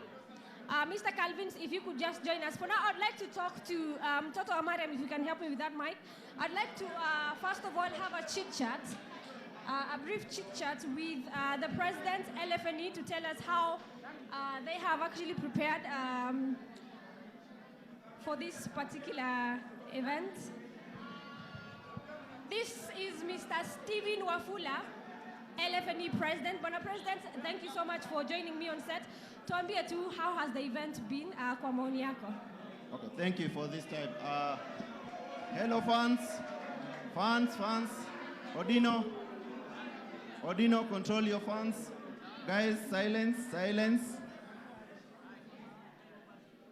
Guys, silence. How was the event today? Yes? It was awesome. Okay, thank you. Thanks for the question. And for Lfne, as we had promised from Lfne 1, this is Lfne 2. And we had promised the fans that we are going to come back to the same venue, and we did exactly that. And the fans requested that as Lfne, we come up with the cage, and you can see the cage is here. And guys have really worked their way up, and the event has been a success. Mm-hmm. What's next? I know you have big plans. I know people watching KUTV at home or even online, they want to know, because this has been an amazing event, it has been very entertaining. What's next? As Lfne, yes, we have big plans going forward, because we already have our next date for Lfne 3, which would definitely be around 15th of May. So all fans again will be welcomed for that event. Then the other big plans that we have locally is that we want to promote this sport, the mixed martial arts, to welcome all the fans. We want to welcome the fighters, those who would like to join Lfne. The contacts are on the page. Guys, all those who have smartphones, go to your Facebook, like Lfne Championship page, like KUTV, so that you can be part of this. And for the fighters who want to join Lfne, I've been getting so many inquiries. How do you join? Now, we are going to have auditions in 2 months' time, where fighters are going to be welcome to showcase their talent. In the meantime, what you can do is send a clip of yourself training at home to the number on the Lfne page. Then you'll be shortlisted there. There'll be a small registration fee of about 500 shillings that will be sent to the pay bill number 404 52269. Thank you. All right, thank you so much. I'd like to talk to Director, KUTV. The entire, all the matches, the 6 bouts have been live on our Facebook page, also on telly. Maybe other than congratulating the fighters, I would like to congratulate my boss for our work well done. But Daktari, how was the bouts for you? How has this event been for you? Well, hamjambo nyote. Yeah, thank you very much. First of all, Kayole people, if we can hear each other, kindly, let's listen to each other. Unajua mimi ni mwalimu. Naweza kuja hapo niambie watu maneno. But anyway, this is an exciting event for us because it started as a small dream and you can see the turnout. Yeah. I mean, it is amazing because this is the first time ever. And I think Steve's name befits him, Mr. President, because to put something like this together, you come in here because I had not seen what they were doing with these preparations. I mean, I'm very proud that what began as an idea on paper has become reality. And you can see on a Saturday afternoon, these people could be elsewhere, but they are here watching. I'm told from looking at Facebook discussions, some people from Sudan, that's very far off, but you can see the interest. So really, we want to partner with them, this Lfne for the MMA promotions. We want to be the exclusive home of sport, local sport. I don't want to bash anyone, but I think the rest have not been able to do it. We are doing it. Every Saturday afternoon we have a live event, or every other Saturday afternoon we have a live event. We hope that Lfne 3 will even be bigger. We want to encourage maybe our bosses to maybe lend us a bigger venue, because you can see this one is full. I can see people trying to clamor to get in. So maybe next time we'll be at KU if our management says that, you know, yes, KU has some fans, you see. KU is a nice place. You're welcome. It is your university. It's a public institution. So we would wish to host the event there because it allows us to do more things. Yes. I agree. Doctor, indeed, I can see you have better plans for sports in this country. And I can see Akina NATO are here. Other media houses have already arrived. I hope much how entertaining these matches have been. And well, KUTV will be beaming live. Lfne, I think you said on 15th of May, Lfne 3 will be happening, and we'll be telling you exactly where and how. It's going to be more entertaining. I know these fighters will be preparing us from now to ensure that they give us very entertaining matches, and also that some defend their title as others will be crowned champions in Lfne 3. So at this juncture, I'd like to hand over the mic to Calvin to take us through the awarding ceremony. Calvin. Mafans, naomba tutulie. Tumefika kwenye segment muhimu sana ambapo tunahitaji utulivu. Mafans. Naomba tutulie juu tumefika kwenye segment muhimu sana.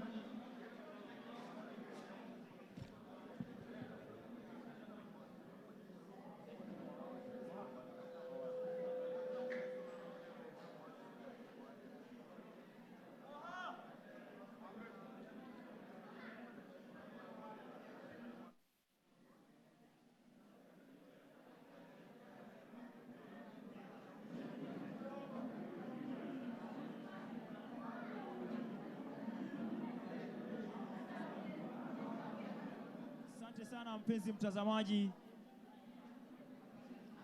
Asante sana mpenzi mtazamaji. Ni kumalizia tunamalizia na pale mshindi katika the main event amekwenda kwa jina Mohamed Ware ambaye ameweza kumpiku mwenzake pale Julius Wafula. Tukimalizia na tukiondokea, jina langu ni Ojuanga, mtoto wa Mariam, senior warrant officer 1, na siko peke yangu, niko na kocha mwenzetu Otisense hapa, Griven Otieno. Asante, tunasema asante pale nyumbani kwa kuzidi kutegea. Mengi zaidi yatapatikana katika runinga ya KU. Tuingie pale katika awarding ceremony tafadhali.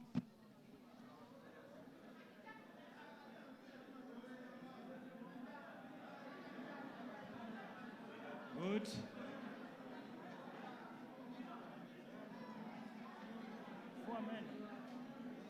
All the officials, please. Coach Fabi.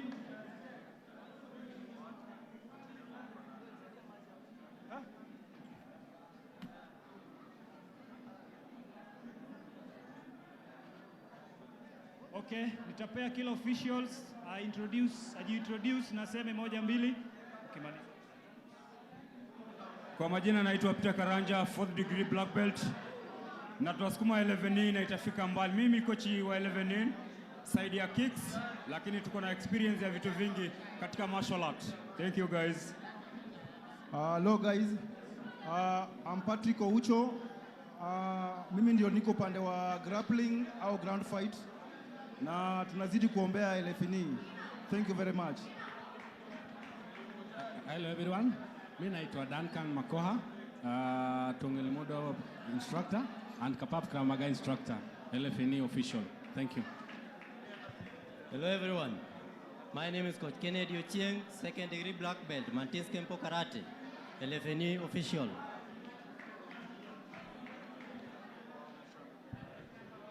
Okay, I hope all fighters wako ready. All fighters wakuje karibu na cage. All fighters pamoja na watu wa kufanya exhibitions wote. Mafighter.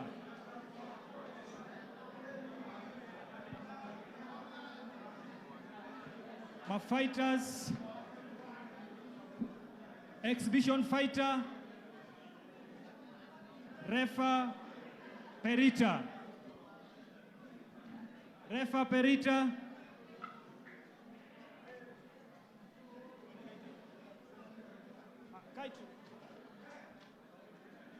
All fighters, please.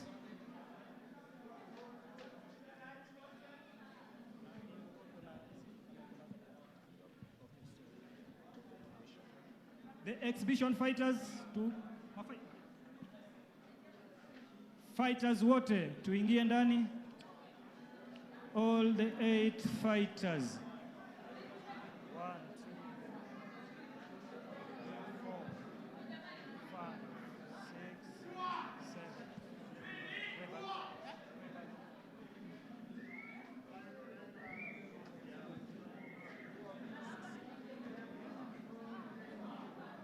So tunaenda right away kwa awarding. Due time is not on our side.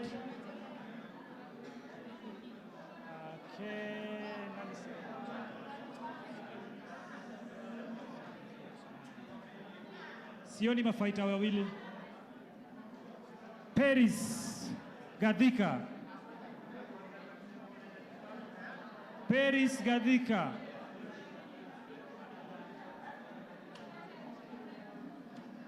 Mafighters wote.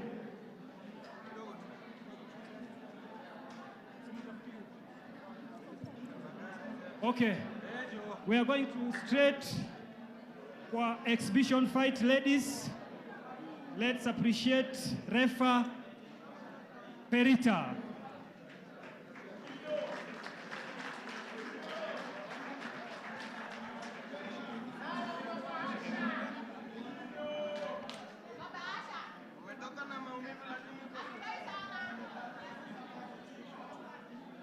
Okay.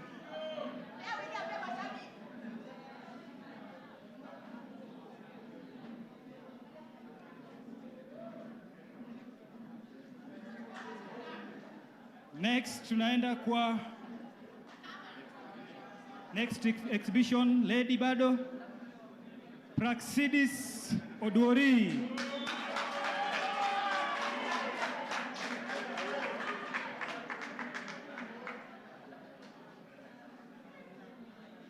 Alafu tunaenda kwa exhibition men. Hiyo acha kwanza.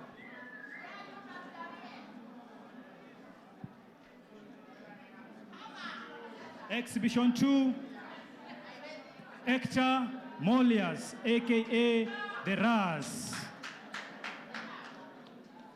Nice one. Bado tuko kwenye exhibition.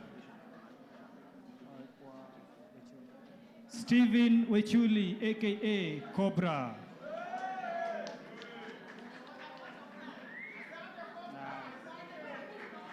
Okay.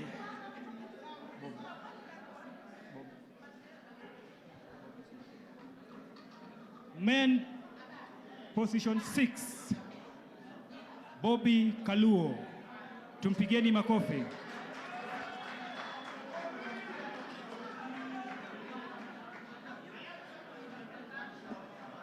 Next.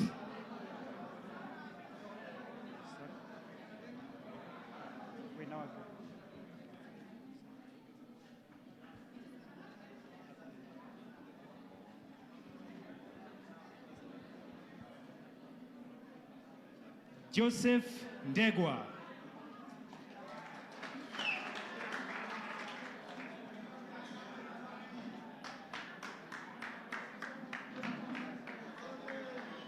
Number 4, Victor Andere.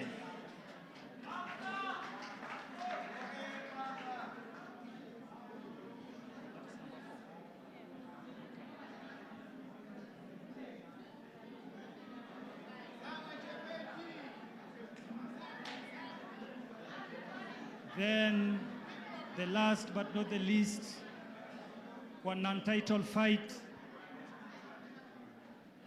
William Odino.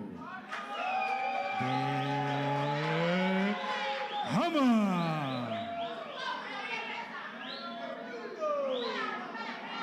Hammer.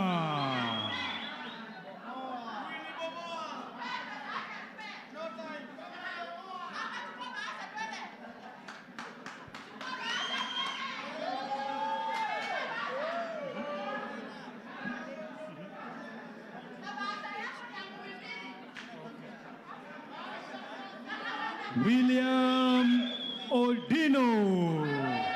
The Hammer. Okay, now ladies and gentlemen, ningeomba mafighters wote nimeita majina zao, kindly vacate the cage. Mafighter wote wenye nimeita majina zao, tunawaomba kwa heshima watoke. Paris Gadhika and the official, kindly please vacate the cage. Officials, the officials.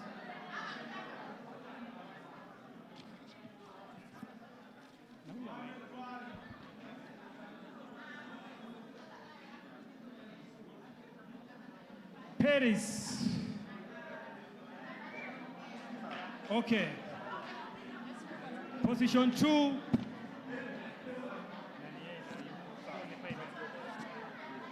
The winner of lady fight is none other than Felista Mugo.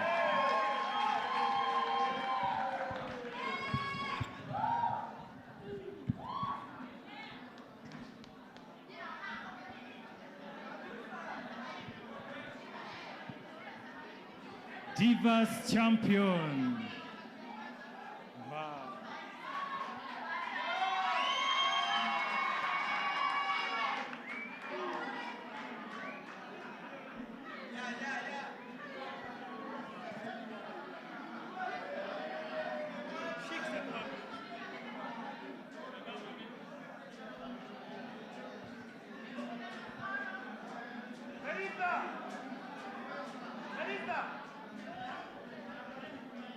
Tumshangilieni jamani, tumpigeni makofi.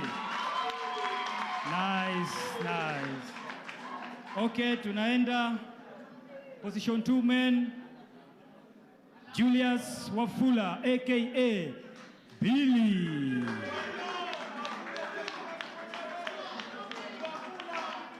Fua.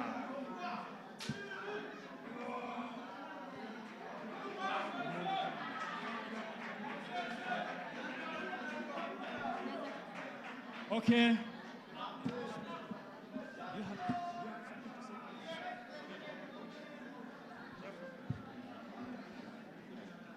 Okay. We are going to award main title, the defending champion himself. So nitapass mic to the LFND president. Thank you. Karibu sana. Okay. Thanks guys for coming. And we've come to the moment of the day. And I would like to award to the main champ, the young master himself. Yeah.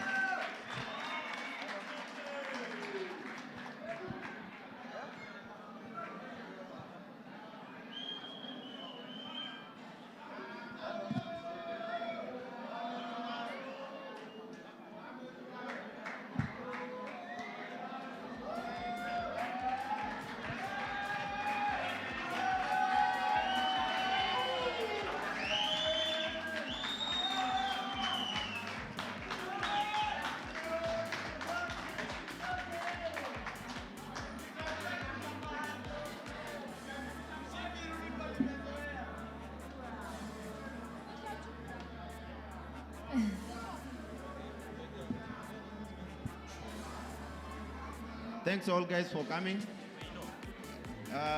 We were to award number 2 for the ladies. She was away. So I'll request the director to award Paris Gidaiga.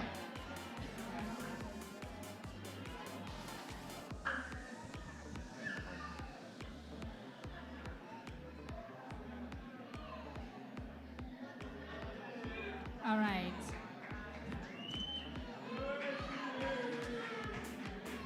All right, those are the champions for you. Mugo and Ware retaining his title, and now we have a new female champion. Hopefully she's going to defend her title. Well, thank you guys. Whatever it is that you guys are watching KUTV on the sport this Saturday afternoon, we do this again. We'll be telling you where we'll be going next very soon. So keep watching KUTV every Saturday 2 to 4 p.m. My name is Florence Nongo, and good afternoon. Aya, tuonaneni. Kwaheri ya kuonana.